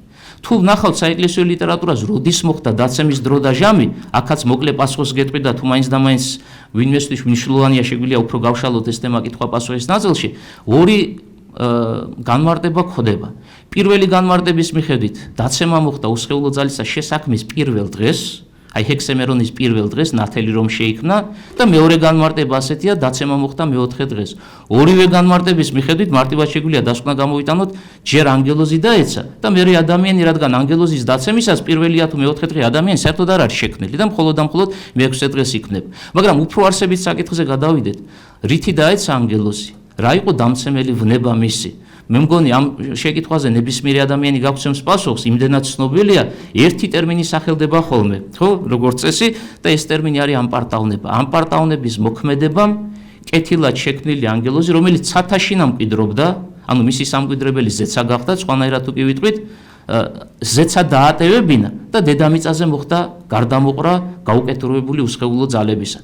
მაგრამ ამპარტავნება იმდენად ზოგადი ტერმინია, ჩვენ თუ შეკითხვას დავსვამთ, რა იგულისხმება მასში, ალბათ გაუჭირდება პასუხის გაცემა ვიღაცას, ვინც ამ ერთ ტერმინს შეგვაგებებს, თუ განმარტება საეკლესიო მან არ იცის და აი მამა ირაკლისთან გვიმსჯელია და ამ შემთხვევაში გამეორება გამოგვივა, საეკლესიო ლიტერატურა ჩვენ გვხვდება ასეთი მითითება, ამპარტავნების ვნების ქვეშ რა მოიაზრება, ანუ რატომ შესწოდეს უსხეულო ძალებმა. ეკლესიის მამები გვეუბნებიან შემდეგს, ანგელოზთა სამყაროს ღმერთმა გაუცხადა, რომ დადგებოდა შესაბამისი დრო, როდესაც ადამიანი შემოიყვანდა მყოფობაში. ჯერ ადამიანი არ შექმნილა, მანამდე მიიღო წინასწარმეტყველებითად მან ეს ცოდნა. ასევე გაუცხადა უწყება იმის თაობაზე, რომ არსებობაში შემოყვანილი ადამიანი შესწოდავდა, ცოდვით დაეცემოდა. ეს მეორე საფეხური პირობითად ასე დავარქვათ. და ეხლა მესამეზე ყველაზე არსებითზე უნდა გადავიდეთ. იმავე ანგელოზთა სამყაროს უზენაესმა ღმერთმა გაუცხადა, რომ დაცემული ადამიანის გამოსახსნელად გარკვეულ ჟამს ქვეყნიერებას მოევლინებოდა ყოვლადწმინდა სამების მეორე ჰიპოსტაზი. რას ნიშნავს ქვეყნიერებაზე მოვლინება ღმერთისა? ესეც დავაკონკრეტოთ, მიიღებდა იმ ბუნებას, რაც შეცოდების შედეგად ჩვენ პირველ მშობლებში წარმოჩნდა. აი ამას ნიშნავს განკაცება ყოვლადწმინდა სამების მეორე ჰიპოსტაზის. როგორც კი ეს ცოდნა შეიწყნარა ანგელოზურმა სამყარომ, აი აქ მივიღეთ უკვე ორად დაყოფა მათი. რაღაცა ნაწილი უსხეულო ძალებისა კიდევ უფრო მეტად დაუახლოვდა თავის შემოქმედს, რომელიც თურმე იმდენად დიდი სიყვარულის მქონია, რომ საკუთარ ქმნილებას დაცემულობაში არ ტოვებს და უძლურებაში მყოფთან მოდის იმისთვის, რათა ამ უძლურებიდან ამოიყვანოს, მაგრამ მეორე ნაწილმა, მცირე ნაწილმა, რაოდენობას თუ შევადარებთ უსხეულო ძალებისა, აი ეს ცოდნა უკეთურად გამოიყენა და დაუპირისპირდა თავის შემოქმედს. დაპირისპირებაში რა იგულისხმება, ამასაც განმარტება სჭირდება. ისევ საეკლესიო განმარტებას გავყვები, მაგალითს მოვიშველებ, მათ გონებაში ასეთი აზრები წარმოიშვა, როგორც გვეუბნება შესაბამისი ლიტერატურა, თუ შენ ღმერთო, ქვეყნიერებაზე უნდა მოხვიდე. როგორც ადამიანი, ოღონდ როგორი ადამიანი დავაკონკრეტოთ, მოკვდავი, ხრწნადი და მოწყვლადი. ანუ ისეთი თვისებების მქონე, რაც შეცოდების შემდგომ წარმოჩნდა ჩვენი ოლ კაცებაში, კაცება იგივე ბუნებას ნიშნავს ჩვენსას, ადამიანს. მე რატო უნდა გქცე შენ პატივი? მე ანგელოზმა, რომელიც ერთ ბუნებოვანი ვარ, რომელმაც არ ვიცი რა არის სიკვდილი, არ ვიცი რა არის ხრწნილება, არ ვიცი რა არის მოწყვლადობა. შენ თუ ჩემზე უფრო მეტად იქნინებ საკუთარ თავს და ჩემზე დაბლადგები, ხო? და ამას ნიშნავს ღვთისგანკაცება. ზეციდან გარდა მოვიდა, ხო? ხატოვანი გამოთქმა, მაგრამ ვიყენებთ ამას და ხშირად ხდება საეკლესიო ლიტერატურაში, ყველგამყოფი დაუსაბამო მარადიული ზეციდან გარდა მოვიდა, ანგელოზებზე უფრო მეტად დაიკნინა თავისი თავი და მოკვდავ ადამიანად მოვიდა, ჯვარზე სიკვდილი განიცადა, ხო? მოკვდავი ბუნება შეიმოსა, სხვაგვარად აბა როგორ განიცდიდა ამ სიკვდილს და აი თუ შენ ამას აპირებ და თურმე მოკვდავად უნდა მოხვიდე წუთის სოფელში, მე უკვდავმა მოკვდავს, რატო უნდა მოგაგოთ აყვანი და აი აქ უკვე დაიწყო დაპირისპირება, აი ამ გარკვეული ნაწილისა უსხეულო ძალების და როგორც უკვე ვთქვით, უკეთურების შედეგად, ზეცაში აღსრულებული უკეთურების შედეგად მდგომარეობა შეიცვალა აი ამ ნაწილში უსხეულო ძალებისა და მათი ადგილსამყოფელი შეიცვალა ნაცვლად ზეცისა მივიღეთ უკვე სამი სამკვიდრებელი, როგორც იოანე ოქროპირი იტყვის. ჰაერის მყრობელებად ითქმიან ისინი, მეორე დედამიწა, ანუ მიწა, სადაც ჩვენ ფეხს ვადგამთ ადამიანები და მესამე ჯოჯოხეთის მეუფეებიც გახლავენ. თუმცა, როგორც კი ღმერთი განკაცდა, ოქროპირის განმარტება რახან თქვი ბოლომდე მივიყვან, ყოვლად ბრძენმა უზენაესმა სამივე სამთავრო, სამივე სამეფო ხელდახელ გამოაცალა თავის გონიერი განგებულებით და ნახეთ როგორ საინტერესო რიგითობა აქვს დალაგებული დიდ კონსტანტინოპოლელ მღვდელმთავარს, როდესაც მაცხვარი ბეთლემში იშვა, ყოვლადწმინდა ღვთისმშობელმა რა გააკეთა? ბაგაზე მიაწვინა.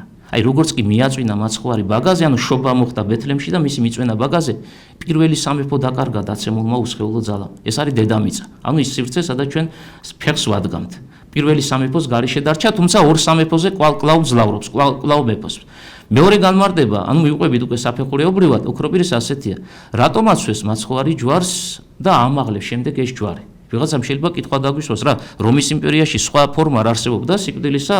თავს კვეთდნენ, რა გითხრათ, კიდე აღარ გვინდა ჩამოთვლა, უამრავი მეთოდი არსებობდა. რატომ მაინც და მაინც ჯვარცმის გზით? ვიღაცამ შეიძლება შეკითხვა დასვას, რამე საღვთისმეტყველო განმარტება ეძებნება? ეძებნება. და ეს პასუხი ჩემი მიერ დასახელებულ მოძღვართანაა გაცემული. ჯვარზე გაკვრის შედეგად შემდეგი მსვლელობა როგორი გახლავთ? ჯვრის ამაღლება ხდებოდა. ხოლო ჯვარზე გაკრული უკვე ჰაერშია გამოკიდებული, ხო? და მაცხვარმა განგებულებითაც ზუსტად სიკვდილის ის ფორმა განეკუთვნა, რითაც მისი სხეული ჯვარს მიემშვალა, ჯვარი ჰაერში აღიმართა და როგორც კი ეს მოხდა, მეორე სამთავრო დაცემულმა უსხეულო ძალამ დაკარგა. ჰაერის მყრობელად ამიერიდან მოყოლებული აღარ ითქმის.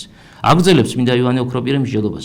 როგორც ორი სამეფო დაკარგა, მიხვდა, რომ ცუდისკენ მიდის საქმე. ერთადერთი სამეფოა შემორჩენილი და ჯოჯოხეთია და თუ ისე მოხდა, რომ ჯვარზე მყოფი ჯოჯოხეთში შთავიდა, ეს უკანასკნელი სამეფო შეიმუსრება. და სხვათა შორის აი იმ ფორმას მიმართვისას, რომ აბა გარდამოდი ჯვრიდან, გახსოვთ სახარებიდან ალბათ, ოქროპირი ასე განმარტავს, უკეთური ძალის მიერ იყვნენ აღზრული ადამიანები, რომ სიკვდილი არ განეცადა მაცხოვარს, ჯვრიდან სიკვდილის განუცდელად გარდამოსულიყო და ბოლო სამთავრო, ბოლო სამეფო მაინც შეენარჩუნებინა. თუმცა ყოვლად ბრძენმა ღმერთმა იმდაგვარად განსაზღვრა განგებულება კაცობრიობის გამოხსნისა, რომ ადამიანურ ბუნებაში სიკვდილი განიცადა, თავისი ადამიანური ბუნებით სიკვდილი განიცადა და სხვათა შორის აქაც ერთი დეტალია და ამასაც ყურადღება მივაქციოთ, ისე ოქროპირი უნდა მოვიშველიო, როდესაც ადამიანი კვდება, ამას ქონია თავისი რიგითობა. ჯერ კვდება და მერე თავს ჩამოქინდრავს. რიგითობა ასეთი გახლავთ თურმე, ხო? მე აქამდე არც მიმიქცევია ყურადღება, მაგრამ ძალიან ლოგიკური, მარტივად გასაგებ. მაცხვართან ასე არ მოხდა. დაირღვა ეს რიგითობა. თუ მიგიქცევიათ ყურადღება სახარებისთვის, ჯერ თავი დაწია და მერე მოკვდა. და რატომ? კითხვა დაისვა ასეთი დიდი მღვდელმთავრისგან და პასუხი ასეთი აქვს გაცემული, სიკვდილი ვერ მიდის მასთან. თუ ნებართვა არ მიიღო.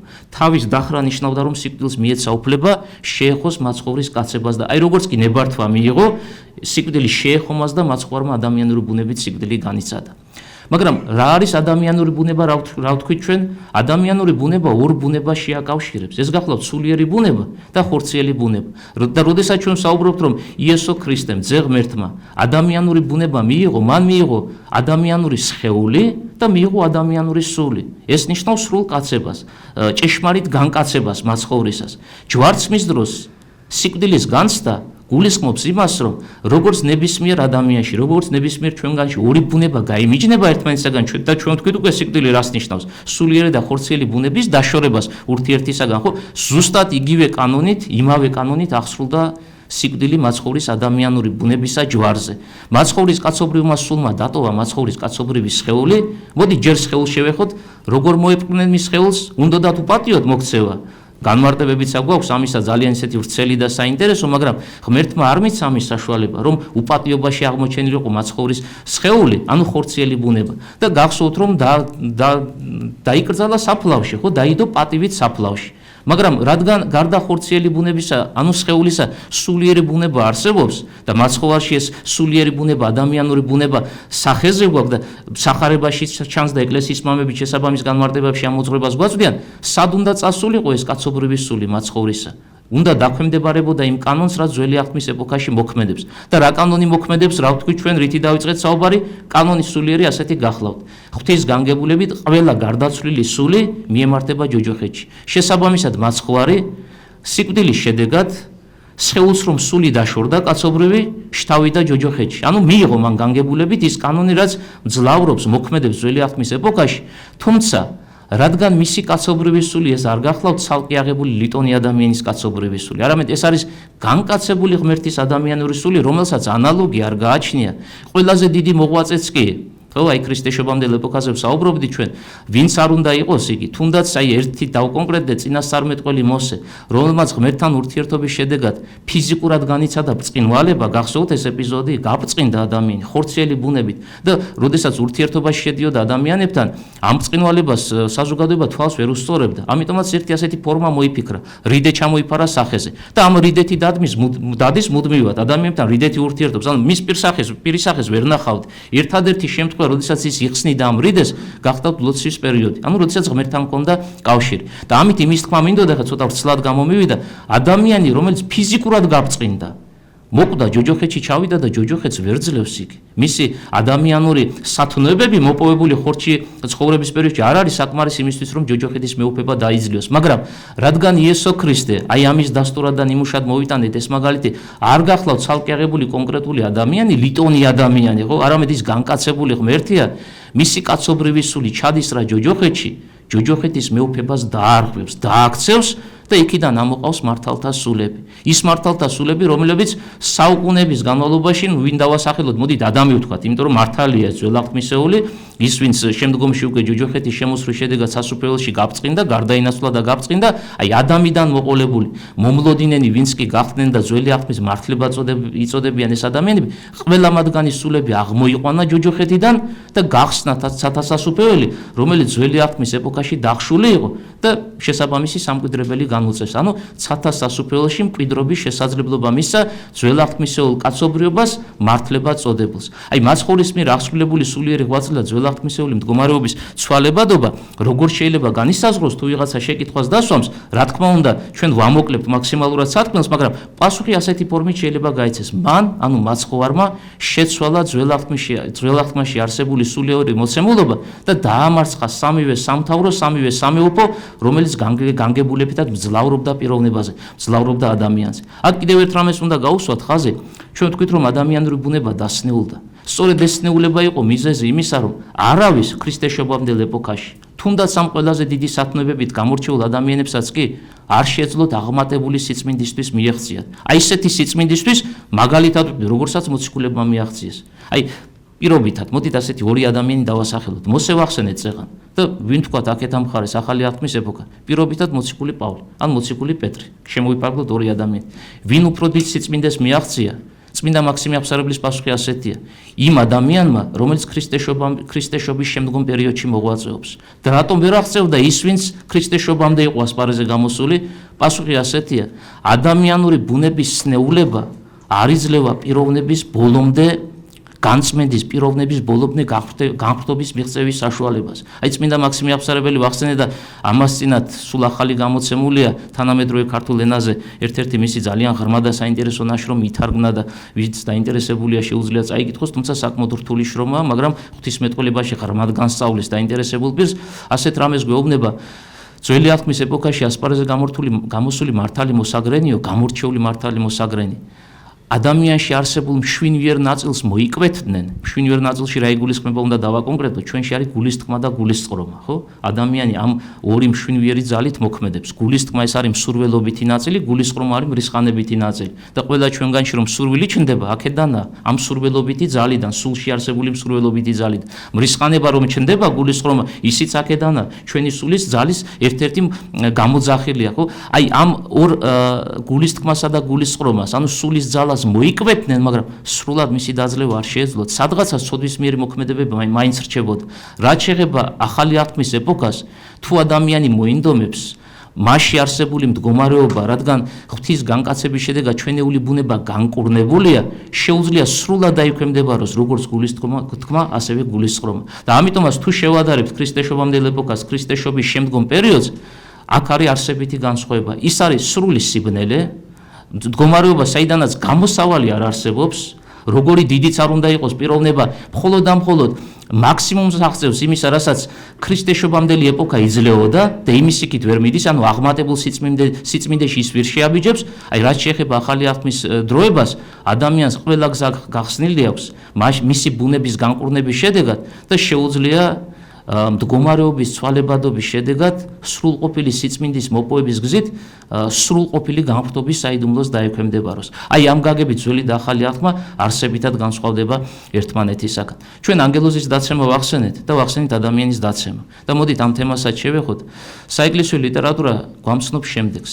რადგან ორი დაცემის სახეობა არსებობს, მაგრამ ღმერთი განკაცებული სახით მოვიდა წუთის სოფელში, თუმცა ადამიან ანგელოზური ბუნება არ მეუღია, ხო? მხოლოდ ადამიანის ბუნება მიიღო. დაუსვათ შეკითხვა, რატომ?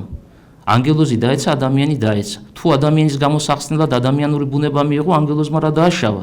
მიკერძოებული მოქმედება ხომ არ არის? შეიძლება ვიღაცამ ეს შეკითხვა დასვას, რომელსაც აუცილებლად სჭირდება საღვთისმეტყველო პასუხი. მამათა განმარტება ასეთია. ანგელოზისა და ადამიანის დაცემა შორის არსებობს არსებითი განსხვავება. უარსებითესი, ალბათ ჯობია ასე ვთქვათ, განსხვავება. რა არის ეს უარსებითესი განსხვავება? ანგელოზის დაცემა სრული შეგნებით აღსრულებული მოქმედებაა.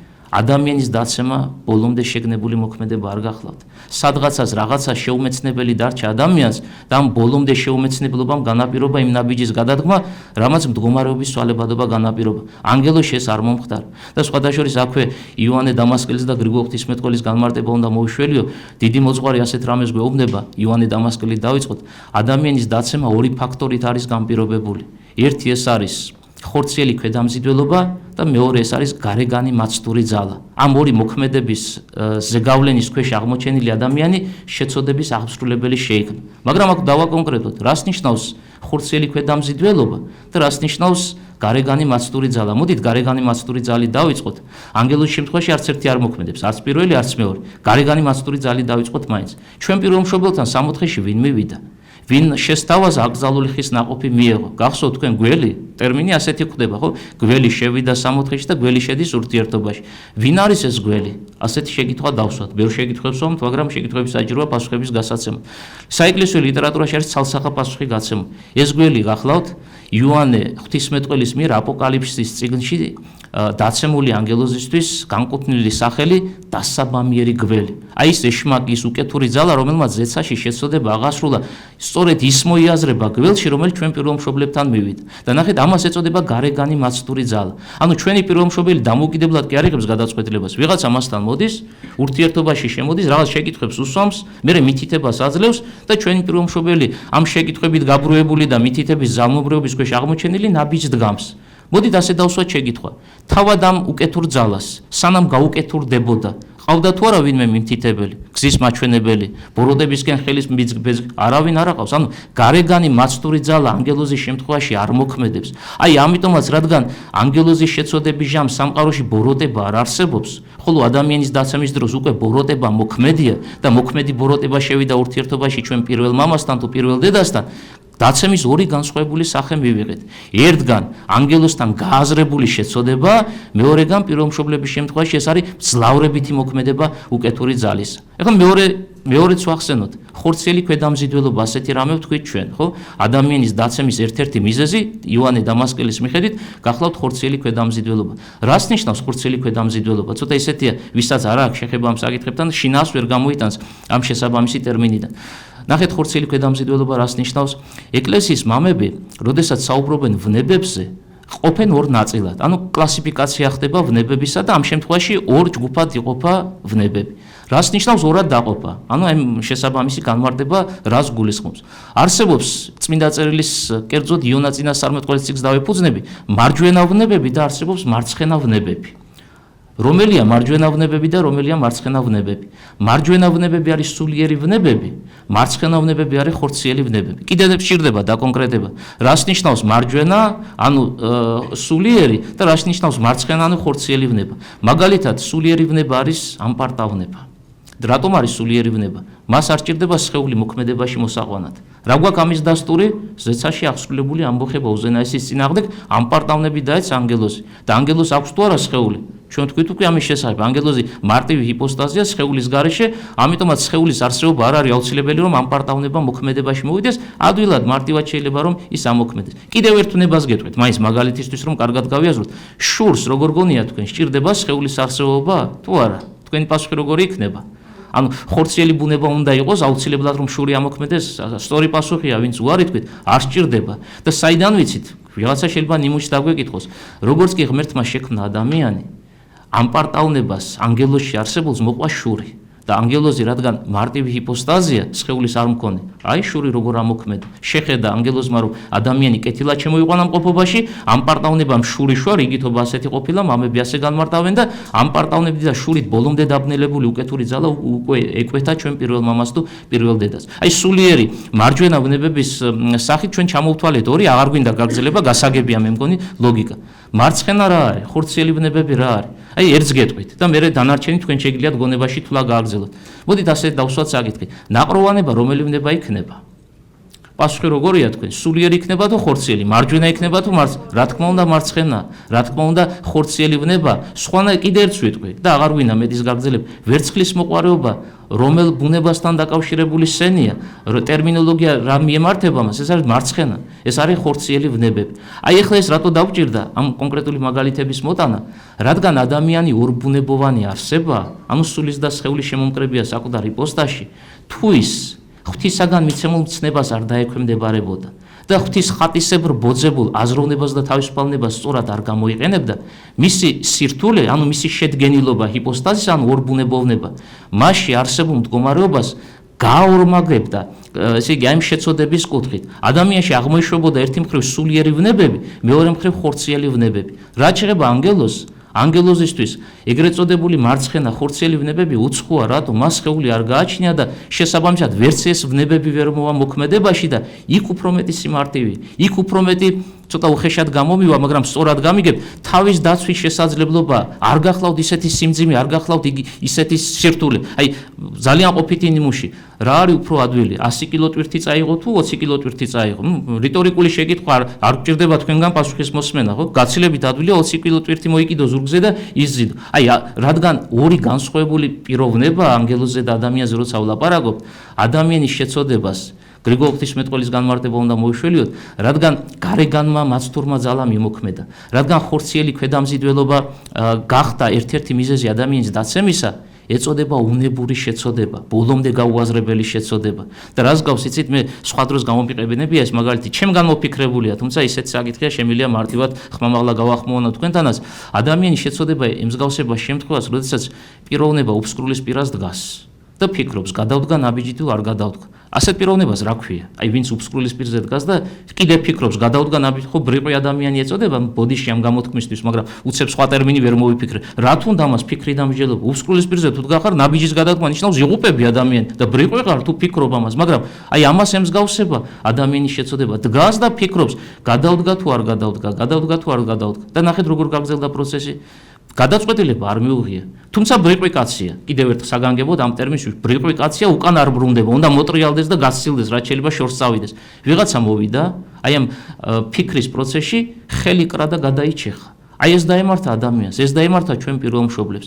რაც შეეხება ანგელოზის შეწოდებას, ანგელოზი უფსკვლისპირას არ ადგას, ის არ ფიქრობს გადავდგა და ვიღაც არ მოდის მერე და მას ხელს არ კრავს. ეს არის მისი დამოუკიდებლად მიღებული გადაწყვეტილება, სრულად გააზრებული, ბოლომდე, თავიდან ბოლომდე შემეცნებული და სადაც სრულად შემეცნებაა საკითხისა, იქ უკან დახევა არ ხდება. და მოდით, ეხლა ანგელოზე და ზეცაზე ვსაუბრობ და ცოტა რთულად გასაგებია, ადამიანურად ვთქვათ, ჩვენ ადამიანები ვართ.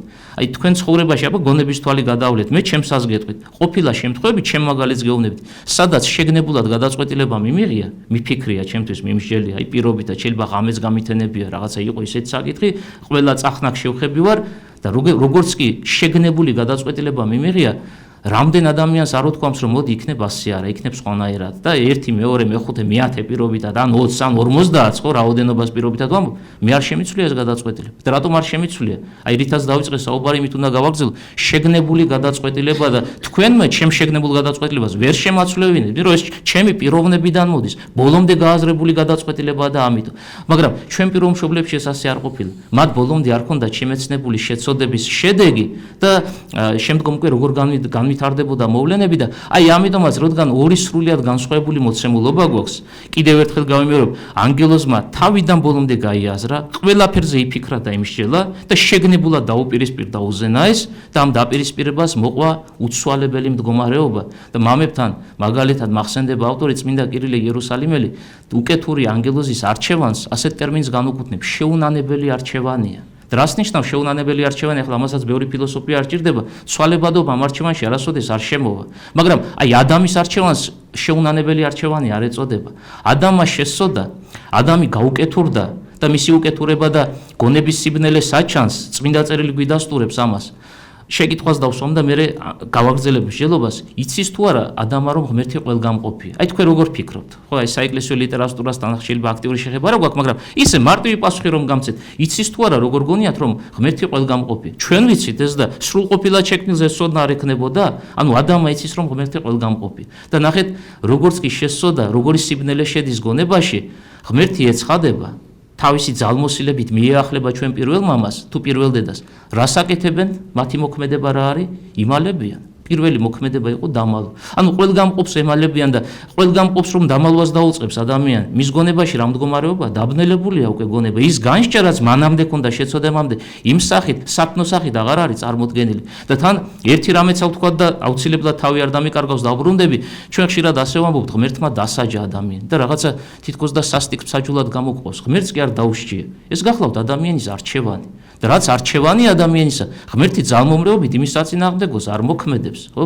საეკლესიო განმარტება გრიგოლ ნოსელისგან ასეთი ფორმით არის ჩამოყალიბებული, იმ ნაწილის, რაზეც აღარ ვილაპარაკეთ, იძულებით ქნილს არასოდეს ვიტყვით სათნოებად. ანუ რაც იძულებითია, ის სათნოება არ არის. აქ შეიძლება თქვენ მე რაღაცა მაიძულოთ, აი ყველა ერთად ბევრნი ხარ და შეიძლება არ მინდა გაკეთება, მაგრამ იძულების ქვეშ აღმოჩნდი, შემეშინდა, რაოდენობა გავითვალისწინებ, ეგ არ არის სათნო საქმე. რატო? იმიტომ რომ ჩემგან დამოუკიდებლად ჩემი ნების მიღმა კეთდება. ეს არა ჭეშმარიტად კეთილი საქმე.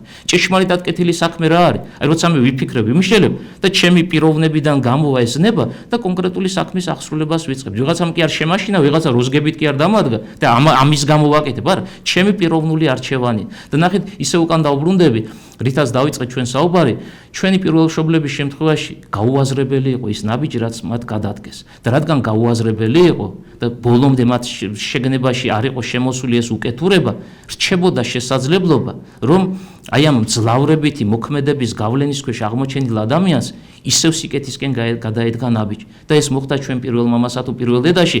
ამაზე ვსაუბრობდით, ადამიანის გონება, რომელიც დაბნელებულია, რომელიც ყველგამყოფ ღმერთს ემალება და ერთი რამე ვთქვი და ბოლომდე მივიყვან მაინც სარკმელს და თითქოს ღმერთი მას ჯის და სამოთხიდან გარე გააძევებს, გარეთ გაყავს ის, ხო? და იწყება უკვე ის ყოფა, რა ჩვენთვის ბუნებრივია, უამრავი განსასწრებით, სირთულით, ავადობით და ასე შემდეგ ახსავსე, ხო, შეჭირვებებით, აი რაც ჩვენ გვიდგას დღეს ტექნოლოგიური პროგრესი ასეთი არ იყო, მაგრამ იგივე ბუნების გაგებით, ბუნების მოცემულობის გაგებით, იგივე ვითარებაში აღმოჩნდნენ ჩვენი პირველ მშობლები. და ეს არ იყო საღვთო სასჯელი, მე ამის თქვა მინდოდა, ეს არის ადამიანის არჩევანი და საჩანს რომ ადამიანის არჩევანია. როგორ შეიძლება ეს დავადასტუროთ, რომ ღმერთი სასტიკი მსაჯული არ არის, ხო, რაღაცა ზეციდან რომ კონკრეტულად სურს ვიღაცა პიროვნება დაიტანჯოს და უბედურებაში იყოს. წმინდა წერილიდანვე ჩანს და ის ადგილი უნდა მოიშვილოთ ისე რა ჩვენ ვახსენეთ. რა გააკეთა ერთმა თუ მეორემ, ადამიანმა თუ ევამ, როდესაც ღმერთი მათთან ახლოს მოვიდა, დაიმალნენ. და ნახეთ, რისი თქმა მინდა, ჩვენ მაგალითად მივდივართ ქუჩაში, ყოფითი ნიმუში უნდა მოვიტანო და ვიღაცა პიროვნება მოდის, ვისაც ჩვენ ვიცნობთ, ვინც ძვირფასია, ვინც კარგი ადამიანია და დავიმალეთ. ჩვენი დამალვა რის ნიშანი იქნება? თქვენი პასუხი რა იქნება? აი, გონებაში გაეცით პასუხი, ხმამაღლას არ არის აუცილებლად. მე არ მინდა მასთან ურთიერთობა. გვიმალები მაშინ, როდესაც ურთიერთობა არ მინდა იმასთან, ვისაც ხედავ და სადაცაა ჩვენი შეხვედრა მოხდება. და რა გააკეთეს ჩვენმა პირმშობლებმა? დაიმალნენ და დამალვა ნიშნავს იმას, რომ ღმერთთან ურთიერთობის სურვილი არც ერთშია და არც მეორეშია.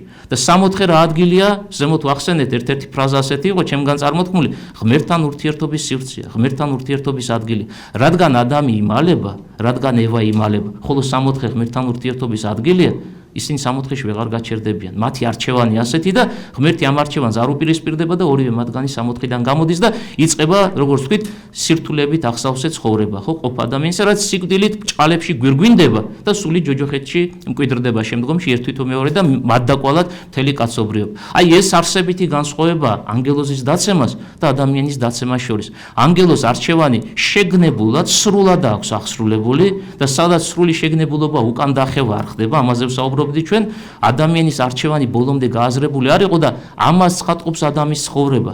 მართალია ბიბლიაში ასე დეტალურად ეს გადმოცემული არ გახლავთ, მაგრამ ერთ-ერთი დიდი მოძღვარი წმინდა გერმანე კონსტანტინოპოლელი მისი ქადაგებაა შემორჩენილი ჩვენ დროებამდე, ასეთ რამეს გვეუბნება, როდესაც პირველ ცოდვის მოქმედების შემდგომ, აი პირველი აღსრულებული ცოდვის მოქმედების შემდგომ მცირეოდენი დრო გავიდა და ადამიანმა და ევამ რაღაცებზე იფიქრეს და იმსჯელეს და ნახეთ ახლა როგორი ვითარება ჩვენ დანარჩენი კაცობრიობა 64-ში არ ყოფილვართ. არც ცოტა ისე უხეშად შეიძლება გამოვიდეს, სუნი ვიცით იქაური, არც გემო ვიცით იქაური, ხო? არ განგვიცდია ეს განცდები ამის არ გვიტარებია. ვინ განიცადა, ვინ დაინახა, საკუთარი ხელებით ვინ შეეხო, თუ შეიძლება ასე ითქვას, ჩვენი პირველ მამა და პირველ დედა. და როდესაც 64-ის გარეთ აღმოჩნდნენ და ცოდვის აღსრულების შემდეგ, აი სხვა დროსაც მithქვამს და თქვენთანაც გამოვიყენებ, ცოდვა თურმე ადამიანზე ასეთ მოქმედებას ახდენს. ცოტა ისეთი სპორტული ტერმინია, მაგრამ გასაგებს ხდის საკითხს, ნოკდაუნში აღმოჩნდება ადამიანი. აი როგორც ძლავრად მას მოხდება ეს ცოდვა აღესრულება პიროვნებისგან, სულიერი ნოკდაუნი დავარქვათ ასე, მაგრამ კრივში ხდება ხშირად, ხო? მაგრად თუ მოხდა ერთი მოკრივეს მეორისა, გონია რომ აზრზეა, გონია ჩხუბის გაგრძელება შეუძლია, მაგრამ შეიძლება არც კიცის რა მიმართულებით იყურება, ხო? ამ ქვეყანაზე არა, რაღაცა პერიოდის განმავლობაში. აი ესეთ რამ დაემართა ჩვენ პირველ მშობლებს, მაგრამ რა იცის იმ მდგომარეობამ, ფიზიკურმა ნოკდაუნმა, ცოტა ხანში აზრზე მოდიხარ და მე მოვლენების შეფასების უნარი გაგაჩნი. აი როგორც კი ამ სულიერი მდგომარეობიდან გამოვიდნენ და მიხვდნენ რა დაკარგეს და ყველაზე კარგად მადიციან. კაცობრიობის ისტორიაში თუ კი ვინმე იცის რა დაკარგა, ყველაზე კარგად ეს ჩვენმა პირველ მშობლებმა უწყოდნენ, წმინდა გერმანე კონსტანტინოპოლელი ვახსენე, ასეთ რამეს გვეუბნება, ადამი და ევა დღე-დაღამე ტიროდნენ და მოთქვამდნენ დაკარგული 64-ის გამო, მაგრამ მდგომარეობა ისეთია, რომ ეს 64 ასე ვერ დაბრუნდება. ადამიანის გლოვა და ტირილი ძველახმისეულ ამას ვერ უშველის, რადგან ღმერთი ზეციდან უნდა გარდამოვიდეს და უნდა აღსრულდეს ის, რაზეც ჩვენ უკვე ვილაპარაკეთ. აი ამიტომაც მძლავრებითი აღმოჩნდა უკეთური ძალის მოქმედება ჩვენ პირველ მშობლებზე და არჩევანის შესაძლებლობა კვლავ რჩებოდა. აი ერთსაც ვიტყვი და ნელ-ნელა დასასრულისკენ წავიყვანოთ, რომ არ გადაგხალოთ ძალიან, ცოტა რთული თემებია, ცოტა არა, საკმაოდ რთული თემებია.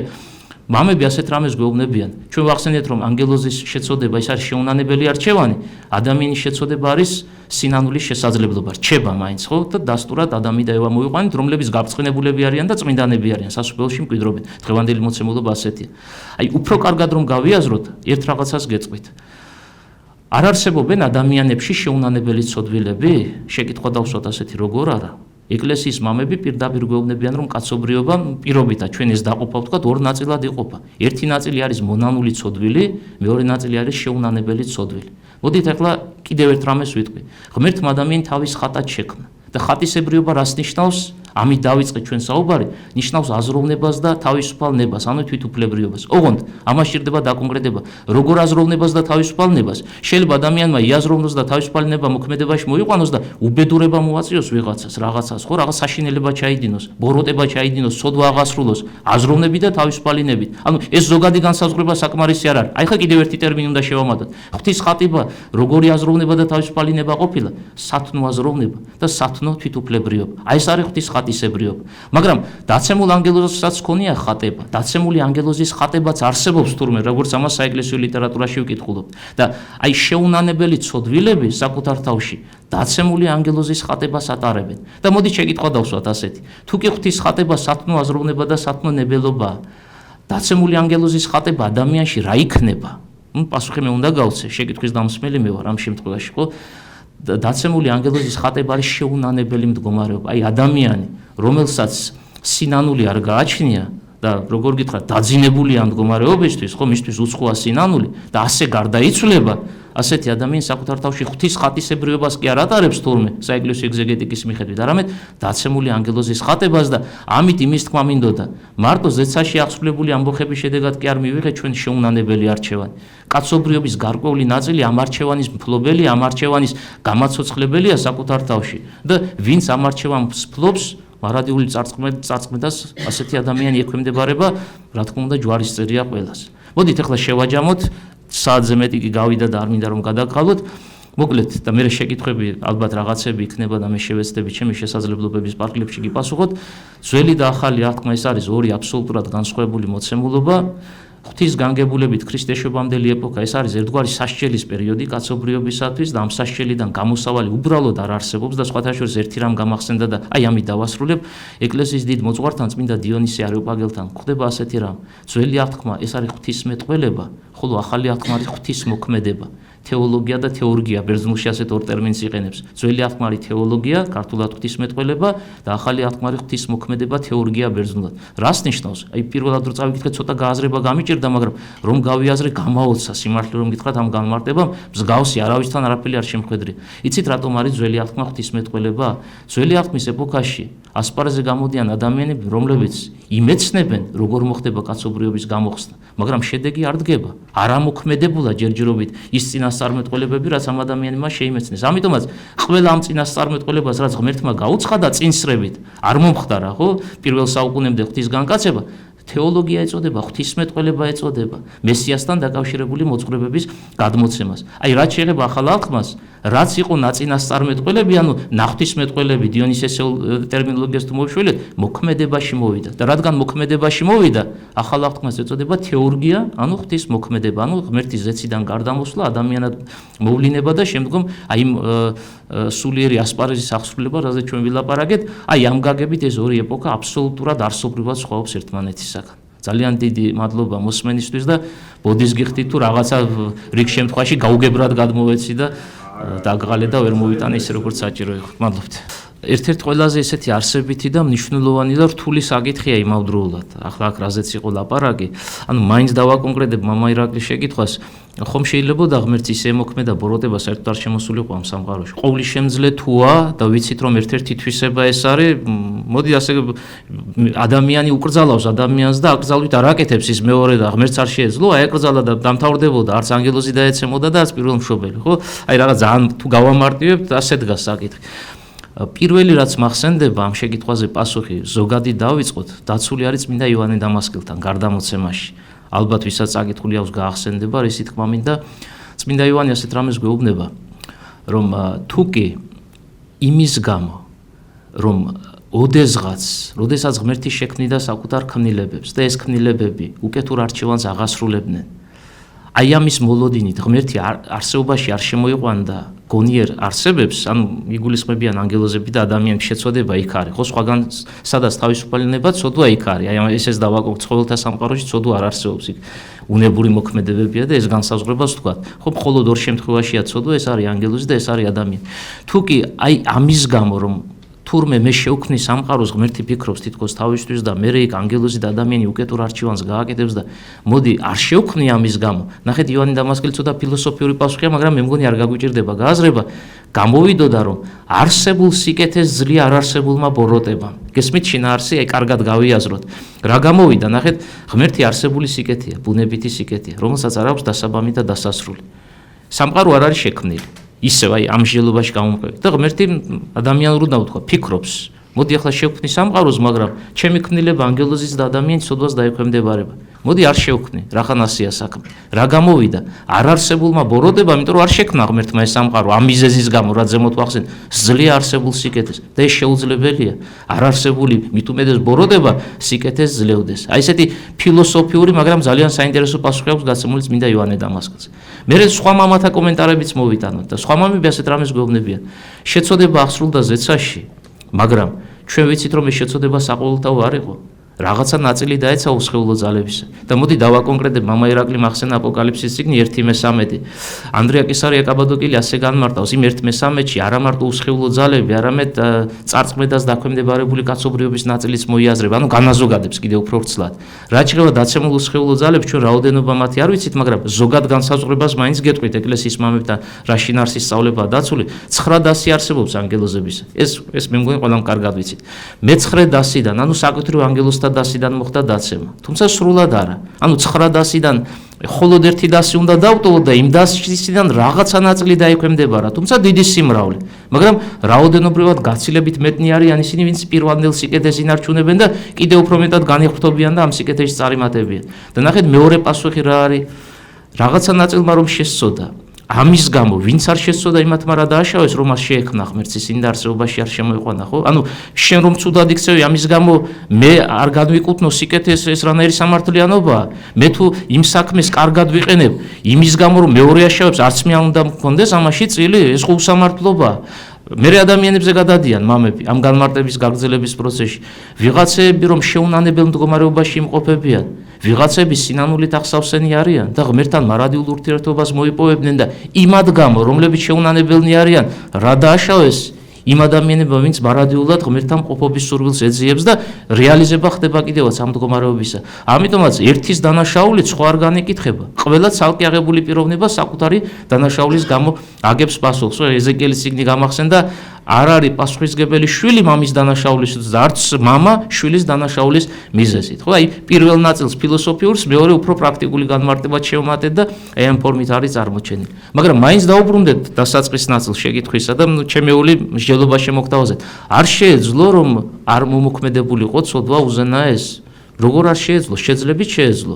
იტყოდა რომ აი როგორც კი გაფიქრება დაიწყო ზეცაში უსხეულო ძალამ რომ მოდი ახლა დაუპირისპირდები რომ დაასრულე და აიძულებდა და სიკეთისკენ წარმართავდა და 64-ში ეს მოხდებოდა. ჩვენ პირველ მამა და პირველ დედა ვერ მოწყვიტავდა იმ აკრძალული ხის ნაყოფს. მაგრამ მე რა გითხარით, აი ერთი განსაზღვრება მოვიტანე წმინდა იოანე გრიგორ-ნოსელისა, იძულებით გაკეთებული საქმე არ არის სათნოება. რაც იძულებითია, ის სათნოება არ არის. და იცით რატომ არ არის სათნოება? შეიძლება ვიღაცა მიფიქროს, რატო არ არის იძულებით გაკეთებული სათნოება.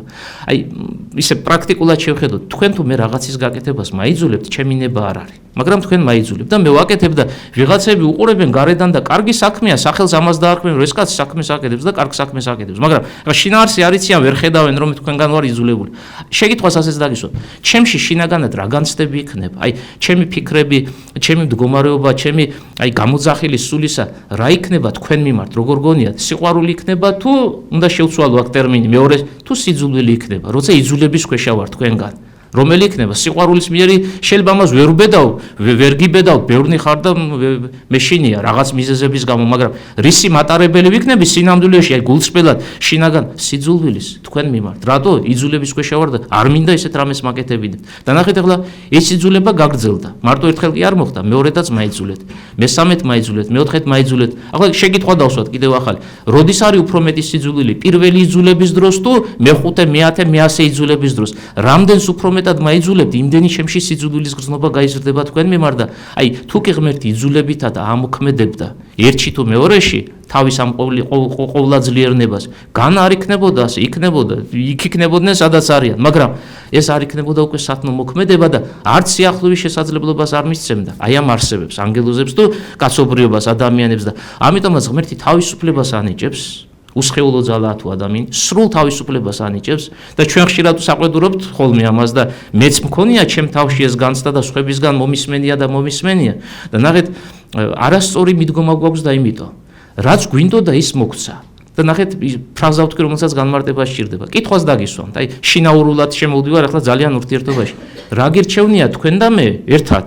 ვიღაცა შემოვიდეს და როზგებით გვედგეს თავზე თუ შემოვიდეს და გითხრას, მოდი ჩვენ თანასწორები ვართ, მეგობრები ვართ, აი თქვენ როგორც ჩათვლით საჭიროდ ისე იმოქმედეთ.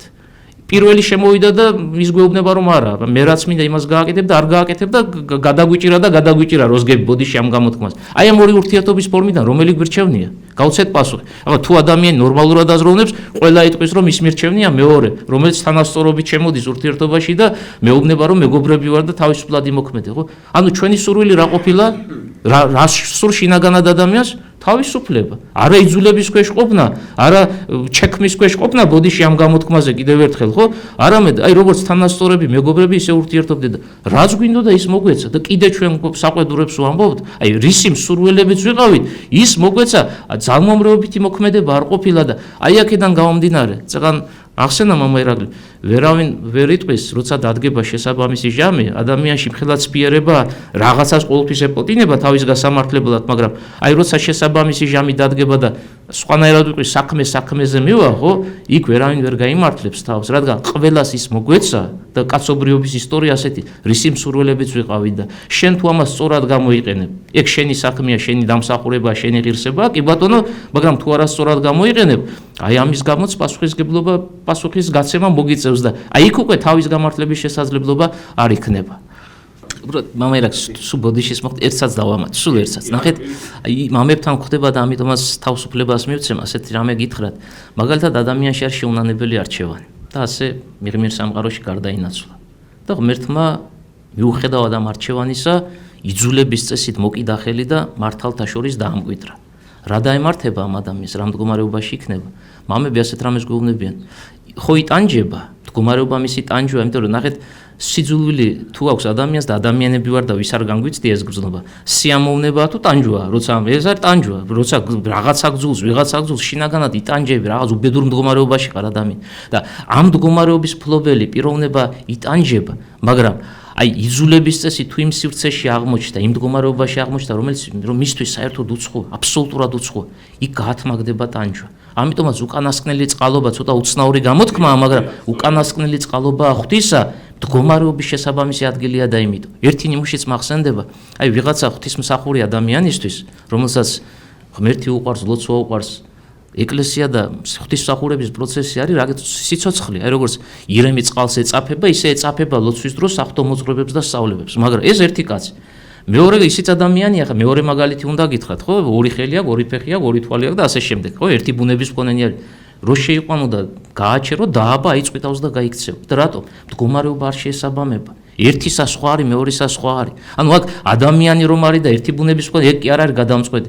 რა მდგომარეობის მატარებელია პიროვნება და აი ერთი ის მდგომარეობა, რომელიც მიმღებია იმ სიკეთეებისა, რაც თქვა ღვთისმსახურების პროცესში ხდება, მეორეთვის საერთოდ უცხო სამყაროა. და რომ კიდევ ერთხელ რომ დააბა 9 იმით, აი აიწყვიტავს 9 ჯაჭვით და გაიქცევა და სადღაცა სწავა მოძებნის იქ საახლობლო სამეგობროს და აღარ ვაგრძელებ მე, ხო? თავისი მისწრაფებები რაც არის, აი იმ საქმეს ჩაებმება.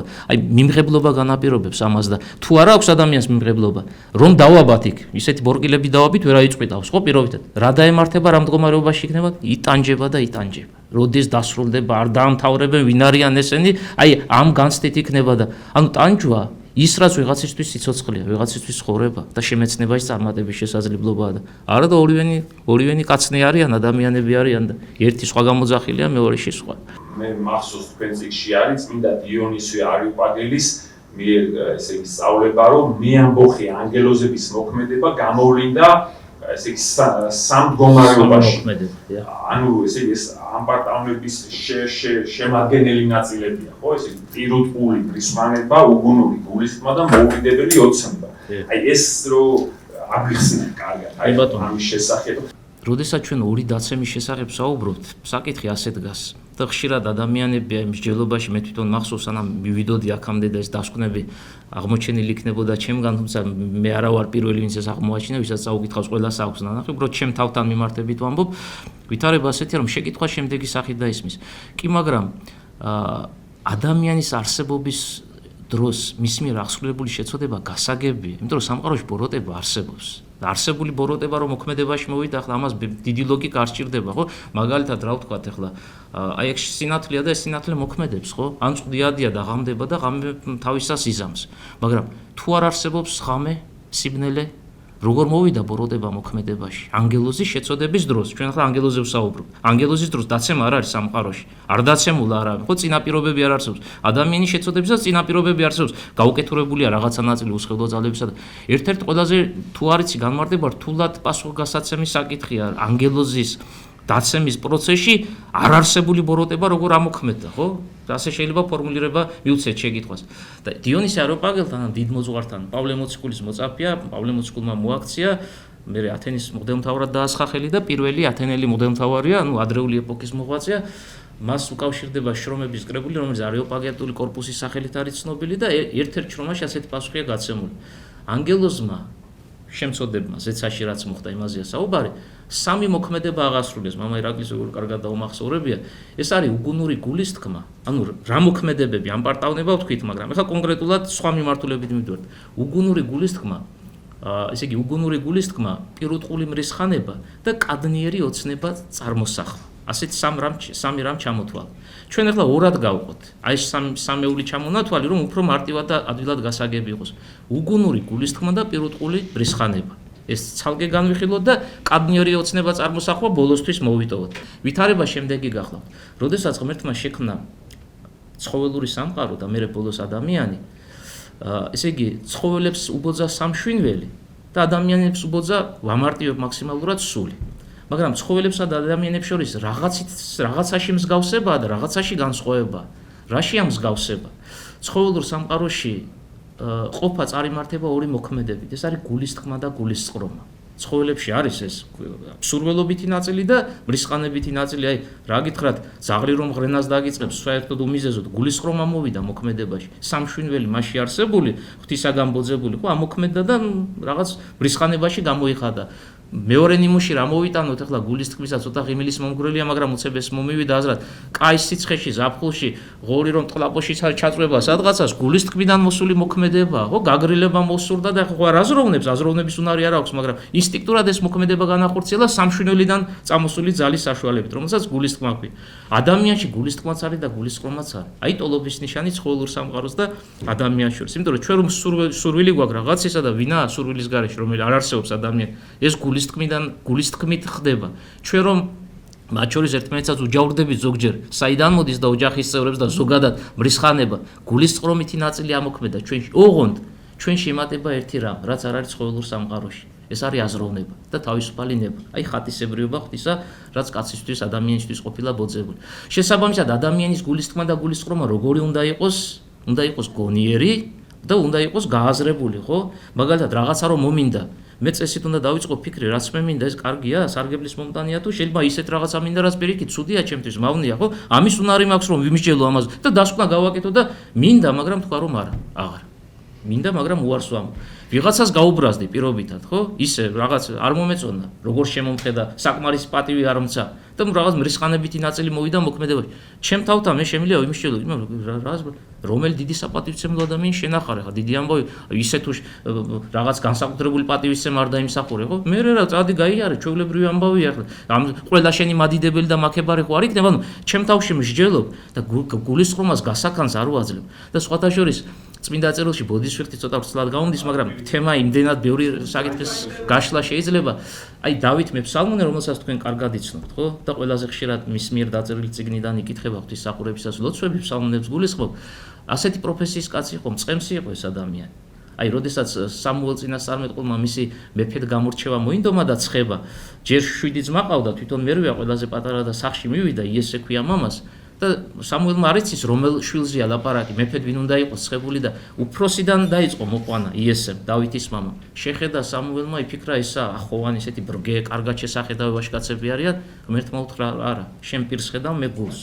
ეგრე არ არის შენ როგონია გარეგნულად მეორე მოუყვანა მამა ისე ის მეორე უკეთესია პირველზე იფიქრა ეს უნდა იყოს ახალი მეფე ებრაელებს ღმერთი ეუბნება რა შენ პირს ხედავ მე გულს და ასე 7 შვილი ჩაამთავრეს დავითი არც არის მოყვანილი და ბოლოს სამუელი გაურკვევლობაში მაგრამ კიდე ხო არ ყავს შვილიო კითხა შემთხვევით და კიო სხვარში არის ასული ის საერთოდ ზედ ყურადღებასაც არ აქცევს არავინ ეგეც სახეა სხვათა შორის აი ადამიანისა რომელიც აი როგორ გითხრათ ჭეშმარიტების მომპოვებელია საკუთარ თავში წუთი სოფელი როგორ ეპყრობა სათვალავში არ არის დანარჩენებთან იქ სადღაც არის მიგდებულია ბოდიში ამ სიტყვაზე ხო ოჯახის წევრებიც კი ყურადღებას არ აქცევენ და 7 შვილი აგერ ბგეახოვანი და დავითი არც კი გამოუყვან სამუელი თქვი სანამ არ მომიყვანოს ხერხშეწირვას არ დავიწყებ და მოაყვანინებს დავითს და ტექსტში ასეთ რამ ანათქვამი რომ ლამაზი იყო ესე იგი მშვენიერი პირის სახე ჰქონდა და ლამაზი თვალები ეხლა ეს ფიზიკურადაც ასეა მაგრამ ლამაზ თვალებში უფრო მეტად სულიერი შინაარსია ჩადებული თვალი რა არის ადამიანის გამსჯელობა გონება ლამაზია დავითში ეს და პროფესია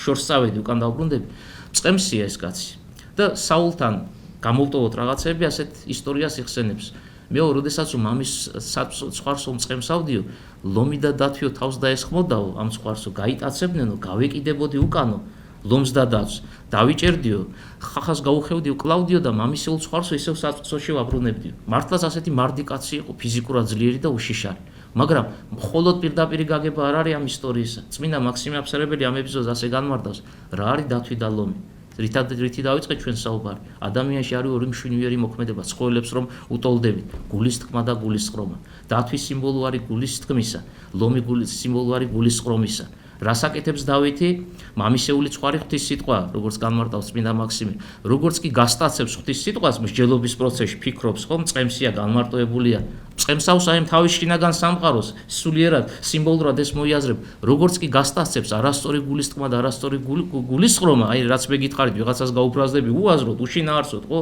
და იმხელა მრისხანება შეიძლება დაანთხიო ადამიანს რომ საერთოდ დაუმსახურებია ასეთი მოქმედება შენგან იმიტომ რომ განშის პრობლემა გვაქვს ხშირად ადამიანებს და აი ეს ეგ ადამიანი არ არის. როგორც კი ასეთი არასწორი გულის თქმა და გულის ყრომა გამოჩნდება, რას აკეთებს? კი არ უშვებს თავის გემოზე, ხახას უხევს, კლავს და მამისეულ სხვარს ისე უკან აბრუნებს. ანუ ეს ბრძოლობა წარხოცილი არ არის, დაკარგული არ არის. რატო გამახსენდა ეს ამბავი? აი ადამიანი, დავითი არის ნიმუში და მაგალითი, როგორი უნდა იყოს დაცვდა ლომს არ უნდა ახარებდეს, არაჯეროვანს თორე სწორი ფორმით დათვი და ლომი საჭიროა, ღმერთმა ასე შექმნა ადამიანი, გულის თქმაც არის ჩვენში, ადამიანსა და ევაში იყო სანამცოდვი და ეცემოდნენ და გულის თქმაც იყო. ანუ ადამიანში უნდა იყოს, მივედით ახლა დასკვნის ნაწილამდე, გონიერი გულის თქმა და გონიერი გულის ხრომა. ცხოველში როგორი უნდა იყოს, იგივე მოქმედებები. გულის თქმა და გულის ხრომა. გონიერი ვერ იქნება. რა გონება არ აქვს და იმიტომ ჩვენ გვაქვს და ეს მოგვეთხოვება. ამიტომაც როგორი მოქმედებებია ცხოველში, გულის თქმა და გულის ხრომა რომ ამოქმედა უგუნური გულის თქმა და პირუტყული მრისხანება. აი ხა ამ ლოგიკით ამის გარეშე არ გამოვიდოდა ძირითად ნაწილზე პასუხის გაცემა, უკან დაუბრუნდეთ. რა აღასრულეს თურმე ანგელოზებმა? პირველ ორზე ვსაუბრობთ. უგუნური გულის თქმა და პირუტყული მრისხანება. რაც ბუნებრივია ვისთვის, უგუნური გულის თქმა და პირუტყული მრისხანება ვისთვის არის ბუნებრივი? მოდი შეკითხვა ცხოველური სამყაროსთვის. იმიტომ რომ ცხოველი უგუნურად ნებელობს და ისე უგუნურად გულის თქმავს და პირუტყული მრისხანებას, ჩვენ რა ვამბობთ რომ ცოდვაა, მაშინ ცოდვას მოქმედებს, ბუნებრივი მდგომარეობაა მისი, მაგრამ როგორც კი ბუნებრივი მდგომარეობა ცხოველური სამყაროსი განიკუთვნა ვინც გონიერი ქმნილება, გონების მქონია. აი ეს მდგომარეობა, რაც ცალკე აღებული ბოროტება არ არის, განყენებულად თუ ვისაუბრებთ, ხო? ბოროტების წყარო გაუხდა. აი ამ შემთხვევაში ანგელოზს. და აი ასე განმარტავს დიონისე არიოპაგელი ბოროტების შემოსვლის რაობას, ანუ არ არსებობს ბოროტება, მაგრამ ისეთ რამეს თუ მოიმოქმედებ შენ, რაც შენთვის ბუნებრივი არ არის და ბუნებრივში იგულისხმება მდგომარეობა, რითაც ღმერთმა შექმნა, ხო? შექმნა მოაზროვნე, დაზროვნება უნდა გამოიყვანო. პირობითად ცხოველად შექმნა ღმერთმა რაღაც არსება, ის თავის მდგომარეობას იყენებს და უგუნურ გულის თქმას და პირუტყულ მრისხანებას ავლენს, ხო? აი იმ მდგომარეობის არაშენეულის განკუთვნა შენთვის შენში უკვე ბოროტების მშობელი შეიქმნება. ასე რომ სულაც არ არის საჭირო სამყაროში ბოროტება არსებობდეს, რომ იმანი მოქმედოს შენზე, არაბუნებრივად მოქმედება უკვე ბოროტების მშობელი. და მესამეს ვთქვათ, რა ხანახა ბოლომდე მივიყვანოთ, უგუნური გულის თქმა, პირუტყული მრისხანება, კადნიერი ოცნება წარმოსახვა. მესამე ადგილზე ამას ასახელებს. რა არის კადნიერი ოცნება წარმოსახვა? ანუ რაღაცა განიზრახა, რაღაცა იოცნება დაცემულმა ანგელოზმა. ყველაზე კარგად არის ესაიას წიგნში პასუხი გაცემული. მე-14 თავია, ღმერთობა მოინდომა. ცის საყდარზეო, ცის ცაზეულ საყდერს დაუდგამო, დაუბრძანდებიო იქ. ანუ უზენაეს უნდა მიწვდეს და უნდა გახდეს ღმერთი. ანუ სურვილი იყო რომ ბუნებითი ღმერთი გამხდარიყო. ზოგადად ღმერთობისკენ ყველა ჩვენგანი მოწოდებულია, ოღონდ ეს მადლისმიერი ღმერთობაა, ხო? ადამიანი უნდა განიღმრთოს. გამხდობა ნიშნავს ღმერთად გახდომას, ოღონდ მადლისმიერად. მან მოინდომა ბუნებითი ღმერთობა და ბუნებითი ღმერთობის სურვილი ქმნილებისგან ეს არის კადნიერი ოცნება წარმოსახვა, რომელიც არასოდეს არ მიიღწევა შეუძლებელი მოცემულობაა. როგორ გითხრათ ახლა მე შეიძლება მოინდომა ამერიკის პრეზიდენტობა, კიდევ შეიძლება მოხდეს, რა ვიცი, გამორიცხული არ მოხდება, მაგრამ პირობითად უშვება ამჟელობას და ბუნებითი ღმერთი გახდეს ქმნილება, ეგ არის აბსოლუტურად შეუძლებელი რამ და აი ეს არის კადნიერი ოცნება წარმოსახვა. ანუ სამი მოქმედება გაერთიანდა, თუმცა ჩვენ ორად ყოფთ, პირველი ნაწილი და მეორე ნაწილი და არარსებული ბოროტების ფარგლებში ყოვლადი სიკეთით რომ არის წარმოჩენილი მთელი სამყარო, აი სიბნელე შემოვიდა კონკრეტული უსხეულო ძალების გონებაში. და ერთსაც ვიტყვი და ამით დავასრულებ. ჩვენ ხშირად ასე გონია, რაღაცას მივახციეთ და შედეგი მივიღეთ და თუ ადამიანი წინ ნაბიჯებს არ დგამს, ანუ საკუთარ თავზე ძალისხმევას არ ახდენს, იმას შევინარჩუნებთ. აი მოვიპოვე და რაც მოვიპოვე, იმას ვიკმარებ. სინამდვილეში ასე არ ყოფილა. საეკლესიო სწავლება სხვა რამეს გვეუბნება. შენ თუ გზაზე დგახარ პირობითად და აქამდე მოხვედი და მეზარება იქამდე არ წავალ და მოდი აქ გავჩერდები, ეს ხო გავლილი მაქვს მაინც და ეგეც საქმე. თურმე აკი არ ჩერდები. წესი ყოფილა ასეთი. და სხვადასხვა ვაკვირდები და არა მარტო საეკლესიო წიაღში, ყოფით ცხოვრებაშიც ეს წესი ყოფ უკან მიდიხარ. შეიძლება ამას ვერ ხვდები, ვერ აფასებ, უკან მიდიხარ. და ყოფით რატომ გეუბნებით, იცით? რაღაცა დრო მიდის ადამიანთან კავშირი გაქვს, ვიღაცების თავისას გიზიარებენ, შენსაც ეუბნები. შემხედრიან ადამიანები, რომლებიც თავის დროზე წარმატებულები იყვნენ, კარგად სწავლობდნენ, წითელ დიპლომზე აქვთ უმაღლესი სასწავლებელი დამთავრებული, მე იმ კუთხით პროფესიაში მუშაობა დაუწყიათ, პირველი საფეხურები, ნაბიჯები მათი, აი უწყინვალესი, წარმატებული იყო, მაგრამ რაღაცა მოხდა ამ ხალხის ცხოვრებაში. და უკუსლესი პროცესი დაიწყო და სულ მაინტერესებდა რა მოხდა. აი თვითკმაყოფილება მიღებულით, რაც მიიღო, იმის იქით რომ განვითარება არ უნდა ადამიანს და თვითონ კი გონია რომ შეინარჩუნა, მაგრამ თვითონ ვერ აფასებს თავის. მე ხო ხედავ, ახლა მე ვისაც გულისხმობს სახელს და გვარს ნიშნულობა არა, მე ხო ხედავ რომ ეს ადამიანი რაც უფრო დრო მიდის, კი არ ემატება, წესით სიბრძნე რა შვება, უნდა მატულობდეს და მატულობდეს, გამოცდილება უფრო მეტი შემძლეს უნდა ხდიდეს ადამიანს და კი არ ემატება და უფრო მეტი კი არ შეუძლია. რაც შეეძლო ის აღარ 5 წლის უკან რაც შეეძლო 10 ის აღარ შეუძლია უკვე დღეს ის აღარ იცის უკვე დღეს და აი სულიერი ცხოვრებაც მათ შორის ამ კანონს ექვემდებარება თუ არ განვითარდა უკან მიდის და ეს მოხდა ანგელოზების შემთხვევაში ეს მოხდა ადამიანის შემთხვევაში ისევე როგორც ერთ ნიმუშსაც ვიტყვი და ამით დავასრულებ ღმერთმა შექმნა დღე ანუ ნათელი შექმნა მაგრამ ღამე არ შეუქმნია და რომ არსებობს ღამე ანუ არსი აქვს ნათელს და არა სიბნელეს რაც შექმნა ღმერთმა არსი იმას აქვს, ხო? რაც არ შეუქმნა იმას არსი არ აქვს. და რადგან ღმერთმა ნათელი შექმნა და ნათელს არსი აქვს, სიბნელი არ არსებობს, როგორ არ არსებობს? ახლა აქ ვერ ხედავთ რა ხდება, ცოტა ხანში დაღამდება, მე მგონი ჯერ არ არის დაღამებული დროის მიხედვით. და რომ არსებობს, არ არსებული განმარტება ასეთია. სადაც ნათლის მოკლება მოხდება, ანუ ღვთისაგან შექმნილის არსის მქონეს, იქ მისი საპირისპირო მდგომარეობა იკავებს ადგილს. შეუქმნელი. და ნახეთ ადამიანზე და ანგელოზე როცა ვსაუბრობთ, ჩვენ მაინც ანგელოზე ხონდა ბოლო შეკითხვაში ხაზგასმა. როგორც კი საფრთხო სიკეთე მოიკლო, იმიტომ პიროვნულად ასე ინება, ასე გადადგა მან ნაბიჯი, ხო? ასე იზრახა, ასე იაზროვნა. რა დაიკავა ის სივრცე რამ შეავსო, მაშინვე სიბნელემ შეავსო. აი სადაც კი საფრთხო ნათელმა მოიკლო, არ არსებულმა სიბნელემ დაიკავა ეს სივრცე და აი ეგ არის ბუნებრივი მოცემულობა, ბუნებრივი კანონი, რომელიც ყველა ეპოქაში, ყველა დროს ზეცაშიც და დედამიწაზეც თავის მოქმედებას არ წყვეტს. ასე რომ რაღაცას რომ მიაღწევს ადამიანი, არ უნდა იფიქროს რომ ეს საკმარისია. და პავლე მოციქული და ამით დავასრულოთ, მან შემოგთავაზა მოძღვრება ეპექტაზისის შესახებ. ეს ბერძნული სიტყვა ნიშნავს უკანასამას დავიწყებ და წინასამას გავწვდები. ანუ მოიპოვა, მიიღო, დავიწყება არ ნიშნავს უხეშად ვიტყვი, სადღაც გადააგდო. მისია უკვე ეს. ამას არ კარგავს, მაგრამ ის წინ მიდის. კიდე ახალი მოიპოვა, მისია, ხო? კიდევ წინ მიდის. და ეს არის მარადიული მუდმივი ცხოვრება. ამ სამყაროში ხა მუდმივები არა ვართ, რაღაცა დროს სიკვდილი მოვა ჩვენთან, ხო? კი არ მოვა ჩვენშია და ამოქმედება. უფრო სწორი განსაზღვრება ასეთი იქნება, მაგრამ მიღმიერ სამყაროშიც. ადამიანი აქ არ წყვეტს განვითარებას და პირიქით, მიღმიერ სამყაროში კიდევ უფრო აღმატებული შესაძლებლობები ეძლევა და ასე რომ განვითარების საშუალება ადამიანს და მათ შორის ანგელოზს ისინიც განიღრმთობიან, ისინი წარემატებიან ცოდნაში, მაგრამ ვინც გაჩერდა, უკან წავიდა და სადაც სინათლე არ არის, სიგნალი იკავებს ადგილს და აი დიონისესეული განმარტება, უგუნური გულისწყობა, პირუტყული მრისხანება და კადნიერი ოცნება წარმოსახვა ასე შეიძლება გვესმოთ.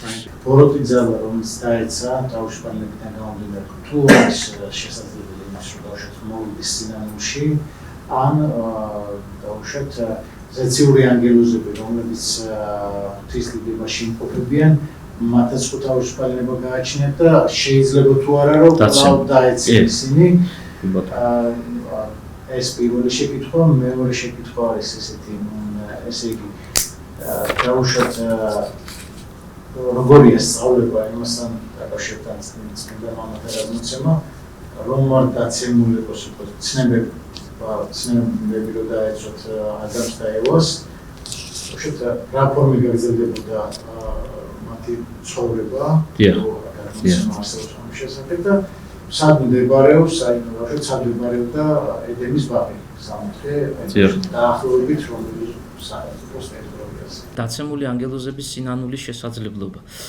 არის ეგრეთ წოდებული აპოკატასტაზის შესახებ თეორია თუ სწავლება თუ მოძღვრება, რაც ჯერ კიდევ ორიგენეს პერიოდიდან იღებს დასაბამს, რაც ეკლესიამ არ გაიზიარა, არ მიიღო. აპოკატასტასი რას ნიშნავს? ორიგენი ასეთ ამის ამბობდა, რომ დადგება შესაბამისი ჟამი, როდესაც ღვთისაგან შექმნილი, კეთილად შექმნილი სამყარო ამ სიკეთეს ისევ დაუბრუნდება. ანუ ნახეთ, მას რაღაც ადამიანური ლოგიკა ჰქონდა მსჯელობაში ჩართული, ღმერთმა როგორ შექმნა ეს სამყარო, როგორი შექმნა, უფრო სწორი იქნება ასე დავსვათ შეგირდა. რა გაუკეთურებული ცოდვა ბოროტება რომ არსებობს ისეთი არა. ყოვლადი სიკეთით, ხო, ყველაზე კარგი გამოთქმა ალბათ ეს არის. ამიტომაც შეიძლება რომ ბოროტება მათ შორის შეუნანებლობა მუდმივი მდგომარეობა იყოს? არა, გამორიცხული ამბავია. ამიტომაც სამყარო პირვანდელ წესს უნდა დაუბრუნდეს. აი როგორც ჩვენ ადამიანები მოკვდავებად ხარ შევიქმნით წესით, ჩვენი ორი ბუნება მუდმივად თანამყოფობაში უნდა ყოფილიყო პიროვნებაში. მაგრამ რომ გვეუფლება სიკვდილი, ეს არის დროებითი მოცემულობა. ყველამ კარგად ვიცით, საყოველთაო აღდგომის ჟამს კაცობრიობა პირვანდელ წესს უბრუნდება. ეს არის სრულყოფილი ადამიანი, სულის და სხეულის ერთობით და აი ერთ პატარა ნიმუშს თუ ავიღებთ, აი ამ ნიმუშს, ორიგენი ამბობდა რომ კაცობრიობა და ზოგადად ეს სამყარო იმ პირველად სიკეთეს უნდა დაუბრუნდეს და პირველად სიკეთეში არც ანგელოზია გაუკეთურებული და არც შეუნანებელ მდგომარეობაში ყოფი ადამიანები არიან. მაგრამ ნახეთ ახლა საქმე რაში. ამ თავისი ეგრეთ წოდებული აპოკატასტაზის გამო ეკლესიის მამებმა იმდენგზის შეაჩვენეს და იმდენგზის დაგმეს ეს ადამიანი და მას მიმდევრები წყავდა და ყველა ეპოქაში და ყველა საუკუნეში პასუხი ცალსახად გაცემული. აპოკატასტაზის თეორია არასწორი და რატომ არის არასწორი? ნახეთ, უკვე ჩვენ ვილაპარაკეთ ამის შესახებ. მაშინ ღმერთს მოუწევს იძულების წესით მოქმედება. ანუ ნება არ არის, მაგრამ უნდა იმძლავროს მას და თუ მძლავრებითად აღადგენს, ანუ მოხდება აპოკატასტაზი. მოდით ასეთ შეკითხვა დავსვათ. საჯობდა მძლავრების გამოყენება, როცა დაიქცა და მიწასთან გასწორდა სამყარო, კაცობრიობა, ქვეყნიერება თუ თავშივე იქვე, როცა პირველი შეწოდება აღსრულდა ზეცაში თუ დედამიწაზე. აი საჯობდა მძლავრების და იძულების გამოყენება.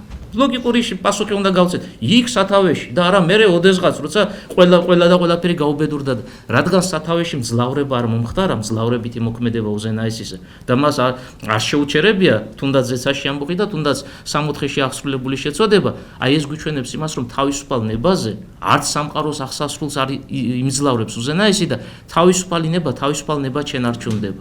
აქედან გამომდინარე, მე საეკლესიო პასუხს გეუბნებით, ხო, რაღაცა 1000 რაღაცას ამბობს ადამიანი ზოგი მეორეს, საეკლესიო წყაროების მიხედვით მეორედ მოსვლის შემდგომი პერიოდი, ეს არის უკვე მარადიული მოცემულობა, როდესაც სინანულის მქონე ან მონანული ცოდვილები მოიპოვებენ ცხოვრებას საუკუნოს, ხოლო სინანულის მიღმა მყოფნი, ანუ შეუნანებელ მდგომარეობაში მყოფნი, შეუნანებელი არჩევანი რომ ახსენეთ, წეგან საკუთარ თავში მატარებლები, მარადილ წარწყმდას დაექვემდებარებიან, არა იმიტომ რომ ღმერთს ასე ნებავს, ხო? არამედ ეს არის მათი შეგნებული არჩევანი და შეგნებულ არჩევანზე მძლავრებითი ზემოქმედება უზენაესისა არ ხდება. აი ეკლესია ასეთ პასუხს გვაძლევს. რაც შეეხება ზეცაში მყოფ დაუცემელ ანგელოზებს, მეორე ნაწილი შეკითხვის ასეთი იყო, ასე გრძელდებოდა. სწორია, მე ერთ რაღაცას დავამატებ, ვეღარ გამომრჩა, ღვთის ხატისებრიობა მარტო ადამიანს არ აქვს, ანგელოზებიც ღვთის ხატად შეიქმნენ. ანუ ანგელოზიც აზროვნებს და თავისუფალი ნების მქონეა.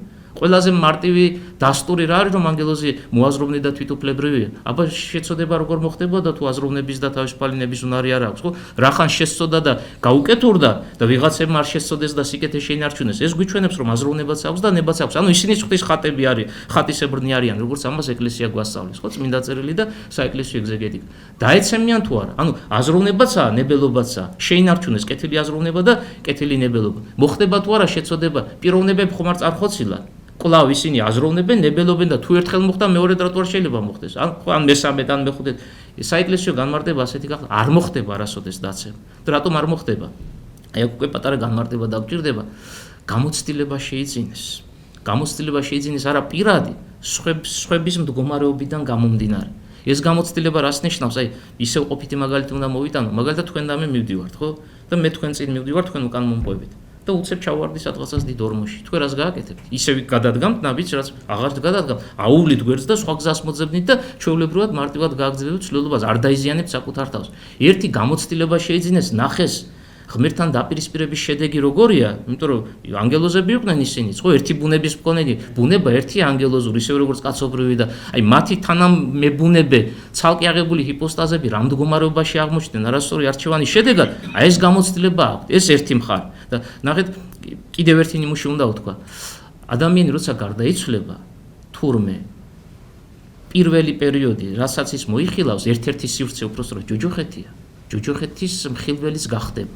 და ეს როცა წავიკითხე წყაროებში თავის დროზე კითხვა რა შეჭirdება. ანუ წმინდანი გარდაიცვლება და სასופელში უნდა მოხდეს და ჯოჯოხეთში ღვთის განგებულებით რა შეჭirdება ჯოჯოხეთი. კაც წმინდანია მარადიული ცხოვრებისთვის წარდგა მიღმერ სამყაროში გამოცდილებისთვის. ანუ მისი ნება და მისი თავისუფლება აზროვნება უნდა იყოს აღჭურვილი გამოცდილებით, რომ მუდმივად მარადიულად თან გაყვეს, აი რაღაცა აი ცეცხლს რო შეეხები, მეორედ აღარ შეეხები, ხო? იმიტომ რომ დაგწვა და იცი რომ დამწველია და მეორედაც იმავე მოქმედებას აღასრულებს და აი ეს გამოცდილება სხვების მდგომარეობის დანახვით ერთი მხრივ მათგან შეძენილია და მეორე მხრივ, რადგან მათი ნება სიკეთისკენ არის მიდრეკილი პიროვნულად თავიანთი თავისუფალებიდან გამომდინარე, მამათა ნაწილი ასეთ რამეს გვეუბნება, ღმერთმა თავისი მადლმოსილებით განამტკიცა ისინი ამ კეთილ ნებაში. ანუ იცის რომ არ შესწოდავენ და მათი ნება განამტკიცა და სადაც ღვთის მადლი მოქმედებს, სადაც განხრთობის პროცესი მიდის, იქ დაცემულობა უკვე აი აქედან გამომდინარე შეუძლებელი მოცემულობა. ისევე როგორც გარდაცვლილი წმინდანი. ხო? მაგალითად რა პიროვნება წარიხოცა, არაზროვნებს და არ ნებელობს, მაგრამ დაცემა მოხდება, აღარ მოხდება. ხორცში ყოფნის შედეგად მიღებული გამოცდილების შედეგად ის არასოდეს უკეთურებისკენ ნაბიჯს არ გადადგამს და აი გარდაცვლილი წმინდანის და დაუცემელი ანგელოზების მდგომარეობა რაღაცა გაგებით შეიძლება გავატოლოთ. არ მოხდება შეცოდება არასოდეს, გამოცდილება აძლევს საშუალებას, რომ არჩევანი სიკეთისკენ იყოს გონიერი გამოცდილება მიმართული და ამიტომაც ზეცაში დაცემა მეორეჯერ ერთჯერადი მოცემულობა აღარასოდეს აღარ აღსრულდება. ისე როგორც გაბწყინებულების ადამიანების გულისხმობ ისინი მათი დაცემაც არ მოხდება. რაც შეეხება ადამიანსა და ევას, ესე იგი თქვენი კითხეთ სამყოფელი ადგილი თუ სწორად მახსოვს, ხო? ედემის ბაღი. ერთადერთი განსაზღვრება რაც ჩვენ ბიბლიაში გვაქვს, იქ გახსოვთ ალბათ ვისაც შეხება ქონიათ დინარების სახელებია მითითებული, თუმცა იმ 4 მდინარიდან 2 საერთოდ კაცმა არ იცის სად არის, ხო? 2 კი ვიცით შუა მდინარეთის ტერიტორია, ევფრატი და ტიგროსი, მაგრამ დანარჩენი 2 იდუმალებით მოცულია და კიდე ზოგადი მითითება აღმოსავლეთით. ანუ 4 მხარიდან აღმოსავლეთით ახლა ესეთი რაღაცა კაც ვერ გაიგებს რას გულისხმობს. სავარაუდოდ, ვარაუდის სახით. სადღაცას ეს უნდა ყოფილიყო, როგორც კიდევ ერთხელ ვარაუდი ხაზი გაუსვათ ამას, ეს უნდა ყოფილიყო რაღაც თანამედროვე ერაყის ტერიტორია. აი ესეთი მოსაზრება არის გამოთქმული, მაგრამ ეს ისეთი თემაა, რაც ესე იგი შეცოდების შედეგად თვალისთვის დაფარული გახდა 64, ხო? აი ზოგჯერ ასეთ შეკითხვას დასვამენ ხოლმე და გავაგრძელებ ამ მიმართულებით, აღარ არსებობს და ასეთი პასუხი მსმენია და კარგი პასუხია და გამოვიყენებ თქვენთან. არსებობს, ოღონდ უხილავია. როგორ თუ არსებობს უხილავი როგორ არის? ერთ ნიმუშს გეტყვით. ადამიანი რამდენ ბუნებოვანია? 2 ბუნება აქვს, სული და სხეული. აი ჩვენ ვინც აქ ვართ, ამით შემოვიფაროთ, ყველას გვაქვს 2 ბუნება, სული და სხეული. თქვენ სპიროვნებაში, მე თქვენ ხორციელ ბუნებას ვხედავ, მაგრამ სულს ვერ ვხედავ. თუმცა რომ ვერ ხედავ არ ნიშნავს იმას, რომ არ არის. და აი ამ გაგებით 64 დედამიწაზე იყო, თუმცა შეცოდების შედეგად ადამიანმა 64 დაკარგა.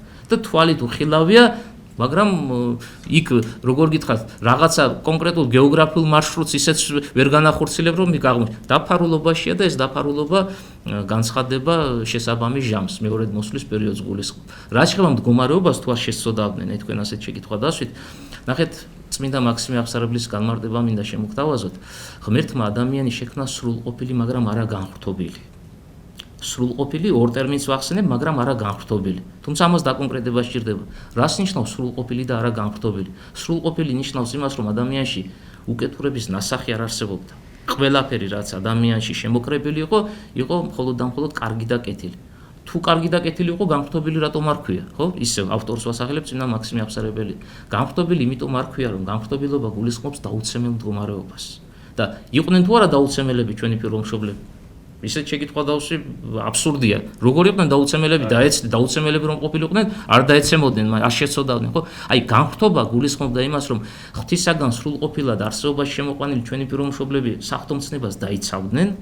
ამ საფრთხემცნების დაცვის შედეგად განხტობის საიდუმლოს დაექვემდებარებოდნენ და დადგებოდა შესაბამისი ჟამი, როდესაც აი რაც ანგელოზებშია დაუცემელებში დღეს და წმინდანებში ამ მდგომარეობას მოიპოვებდნენ, ანუ დავარქვათ ასე სრულყოფილი განხტობა, რომელიც დაუსრულებელია იმავდროულად. სრულყოფილი არ ნიშნავს მიხვედით და წერტილი დასვა, ამაზე ვილაპარაკეთ ჩვენ უკვე, ეს შეუჩერებელი მოცემა. აი ამ განხტობას განეკუთვნებდნენ და იქიდან მოყოლებული მათი დაცემა აღარ მოხდებოდა არასოდეს, მაგრამ ვიდრე განხტობამდე შესწოდეს და რადგან განუღმრთობელებმა შესწოდეს, შედეგი მივიღეთ ისეთი რაც ვიცით, რაც აი ჩვენ თავშიც მარტივად და ადვილად განიჭვრიდებ.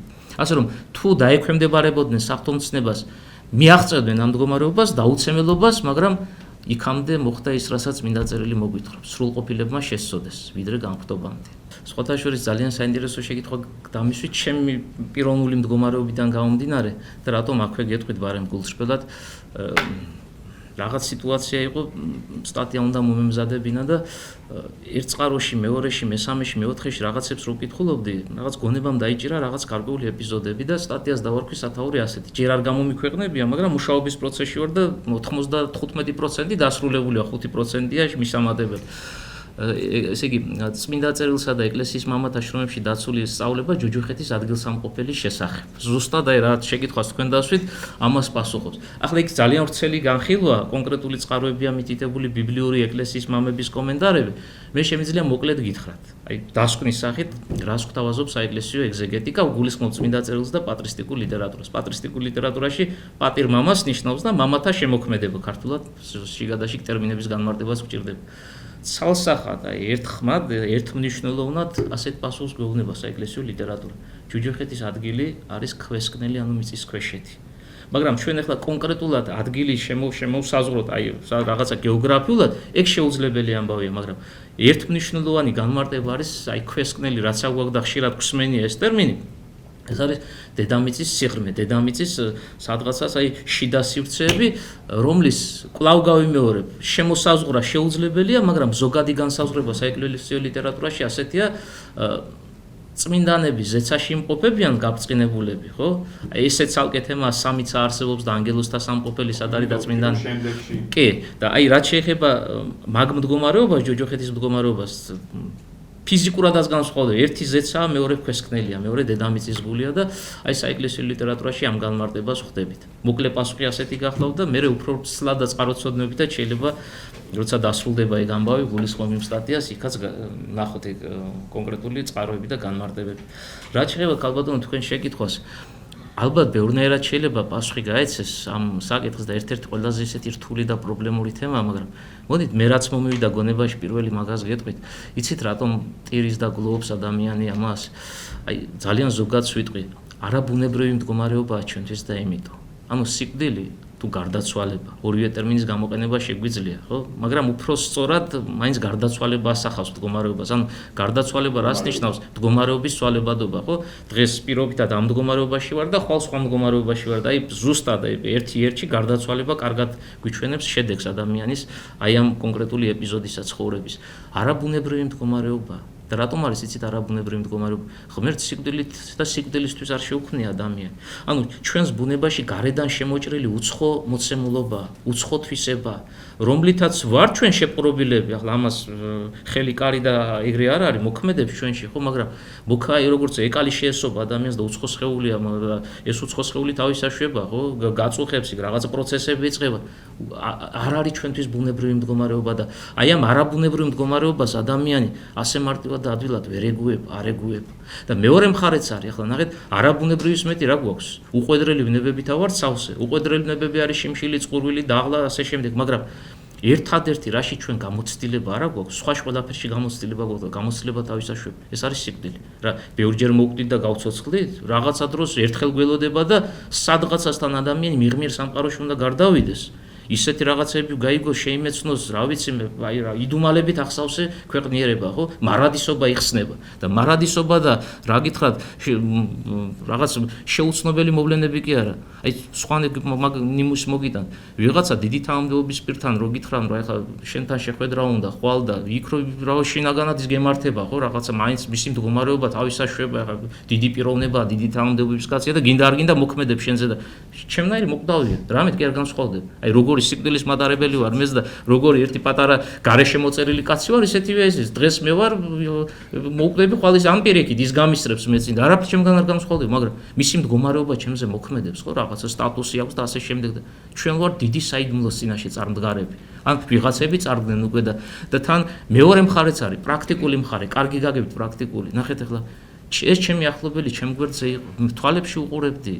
ერთად კურსს ვტეხავდით, ერთ მაგიდასთან ვისხედით, რაღაცას უზიარებდით ერთმანეთს და აღარა დაუკარგე, ფიზიკურად ვერ ხედავ მას, ხო? მასთან ურთიერთობის შესაძლებლობა კი ბატონო, საეკლესიო ცხოვრების წესით კი მაქვს, მაგრამ ჩვენ მარტო როგორ გითხრათ, მარტო სულიერი არსებები არ ვართ, მშვენიერებიცა ვართ იმ დროს და თანაზიარება ადამიანთან სულიერადაც ხდება და მშვენიერადაც და აი მშვენიერი თანაზიარების საშუალება აღარ გვეძლევა უკვე, როცა გარდაიცვალა და სულიერად შეიძლება, სულიერად კავშირს მაგალითად ვისაც ცოცხალი სარწმუნება, ის არ კარგავს ზეცასთან, გარდაცვლილებთან, ხო? ეს კავშირი არსებობს, მშვენიერი აღარაა და რომ არ არის უკვე ჩემთვის დანაკლისი და ამ დანაკლის განვიცდი. არ არის ადამიანი ჩემ გვერდით, ხო? ან მე აღარ ვიქნები ვიღაცის გვერდით და ბუნებრივი მოცემულობა, ძალიან ადვილად, მარტივად ადამიანში რაღაც ამას ბევრი ფილოსოფიაც არ სჭირდება, ხო? ოჯახის წევრი, ახლობელი ადამიანი გარდაგეცვალა, გულღვიძლი გეწვება ადამიანს. რადგან შენიანია, შენთან იყო, შენი სისხლი და ხორცია, ხო? და აღარაა უკვე. ხვალ ზეგ მაზეგ ვეღარ ნახავ. იმედი კია, რაზე ჩვენ საუბრობთ, რომ სული უკვდავია და მაგრამ ეგ სამერმისოდ უნდა დადგეს და ჩვენც ახლა ისეთები არა ვართ რაღაცა დიდი სარწმუნოების მქონენი, რომ როგორ გითხრათ, ყველა ეს მდგომარეობაზე მარტივად და ადვილად გადავლახოთ. თუმცა ერთი რამე უნდა ვიცოდეთ. ადამიანი სიკვდილის გამო, თუნდაც ჯვარისწერი აყოლას, ყველაზე ახლობელი ადამიანის სიკვდილის გამო, სასოწარკვეთილებას არ უნდა მიეცეს. ეგ ცოდვა სასოწარკვეთილებად, რომ გლოვა და ტირილი, ეგ ბუნებრივია და ამას ვერ გაიქცევება. როცა გტკივა რაღაცა ვიღაცამ გითხრას რატო გტკივა, როგორ რატომ გტკივა და მაგას რა თუნდა შეკითხვა, საყვედურის თქმა, ხო? ერთ მაგალითს გეტყვით და აი ამ თუ რაღაცა მე კიდე განვავრცოთ. დავით მეფსალმუნე ვინც ვახსენეთ, დიდი მეფე და დიდი მოძღვარი, კაცობრიობის მოძღვარი. ერთი შვილი შეეძინა და როგორც კი შეეძინა, დასნეულდა ეს ბავშვი. 7 დღე იცოცხლა სულ. და როგორც კი გაიგო დავითმა, რომ სნეულია და სიკვდილის პირასაა, საჭმელი არ ჭამა, ლოგინზე არ დაწვა, აი ხმელზე წევს, არ წყალს სვამს, აი როგორ გითხრათ, არის თუ არ არის ადამიანი ვერ გაიგებს, ისეთ მდგომარეობაშია და მსახურებმა რა არ ქნეს, რა არ ვერ შეაცვლევინეს, აი რა განსაკუთრებული, აი რაგით ასკეტიკაც არ ქვია მას უკვე, გაათმაგებული ასკეტიკა დაიწყო. და გარდაიცვალა ბავშვი, მე-7 დღეს. ოღონდ დავითმა არ იცის. და მსახურები ერთმანეთში ლაპარა რა ვქნათ ახლა, რომ მივიდე და უთხრათ, მოკვდა შენი შვილი ცოცხალი რო ისე რას აკეთებს ეს კაცი და რაღაცა უბედურებას მოაწევს თავს, ხო? როგორ ჯერ კიდევ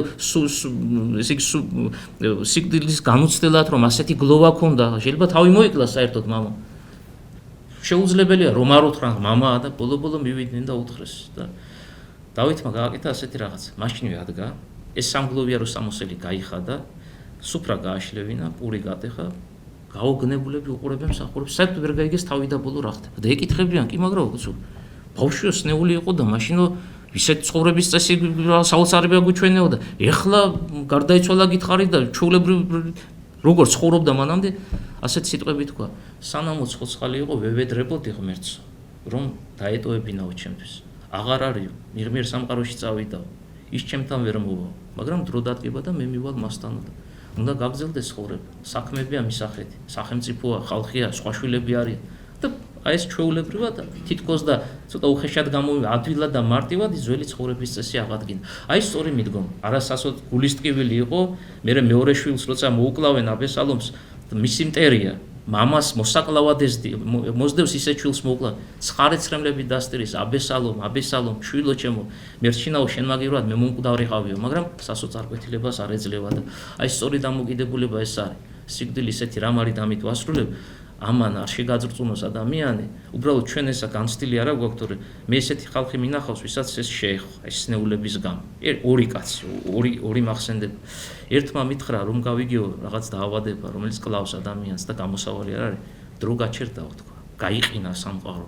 ხო არის ჩვენთვის დრო მოძრაობს ხო წამები აწუთებ მეორე მითხრა რომ მითხრესო დიაგნოზიო გარეთ რო გამოვედიო სამწყობოდან გამოვიდა სადაც სუპერპურები რა ხდება ვერ გავიგიო და ფერი არ არისო რა აი ხეს ყავს თავისი რაღაცა წვანია იქ რაღაცა წითელია რაღაცა ყვითი ფერი შავ თეთრის რა ვიფიქრა და მემართ ამ ფსიქიკაზე იმ ხელაზე გავლენა დარწმუნდა რომ ყვდება ოღონდ ეს არ იყო ჩვენ კი ვამბობ და ვიცით და ოღონდ როდის მოხდება ერთი 10 საუკუნის მერე ხო პირობითად 10 საუკუნე რო გავლის კიდე 10 საუკუნის მერე და არა წუთი სოფელი ქვია ყოფას ადამიანისას რატომ გასაგები ერთი წუთით არის ადამიანი ამ ქვეყანაზე მოსული და ყველას უდგება ეს ჟამი და ეს დრო და ეს არის დიდი ტკივილის დრო დიდი ტკივილის ჟამი ბუნებრივად ყველანაირი რაღაც დაძაბულობის და ხელოვნურობის გარეშე ამას განიცდის ადამიანი მით უმეტეს განსაკუთრებით ახლობელს დიდი მადლობა მადლობა გაიხარეთ დიდი მადლობა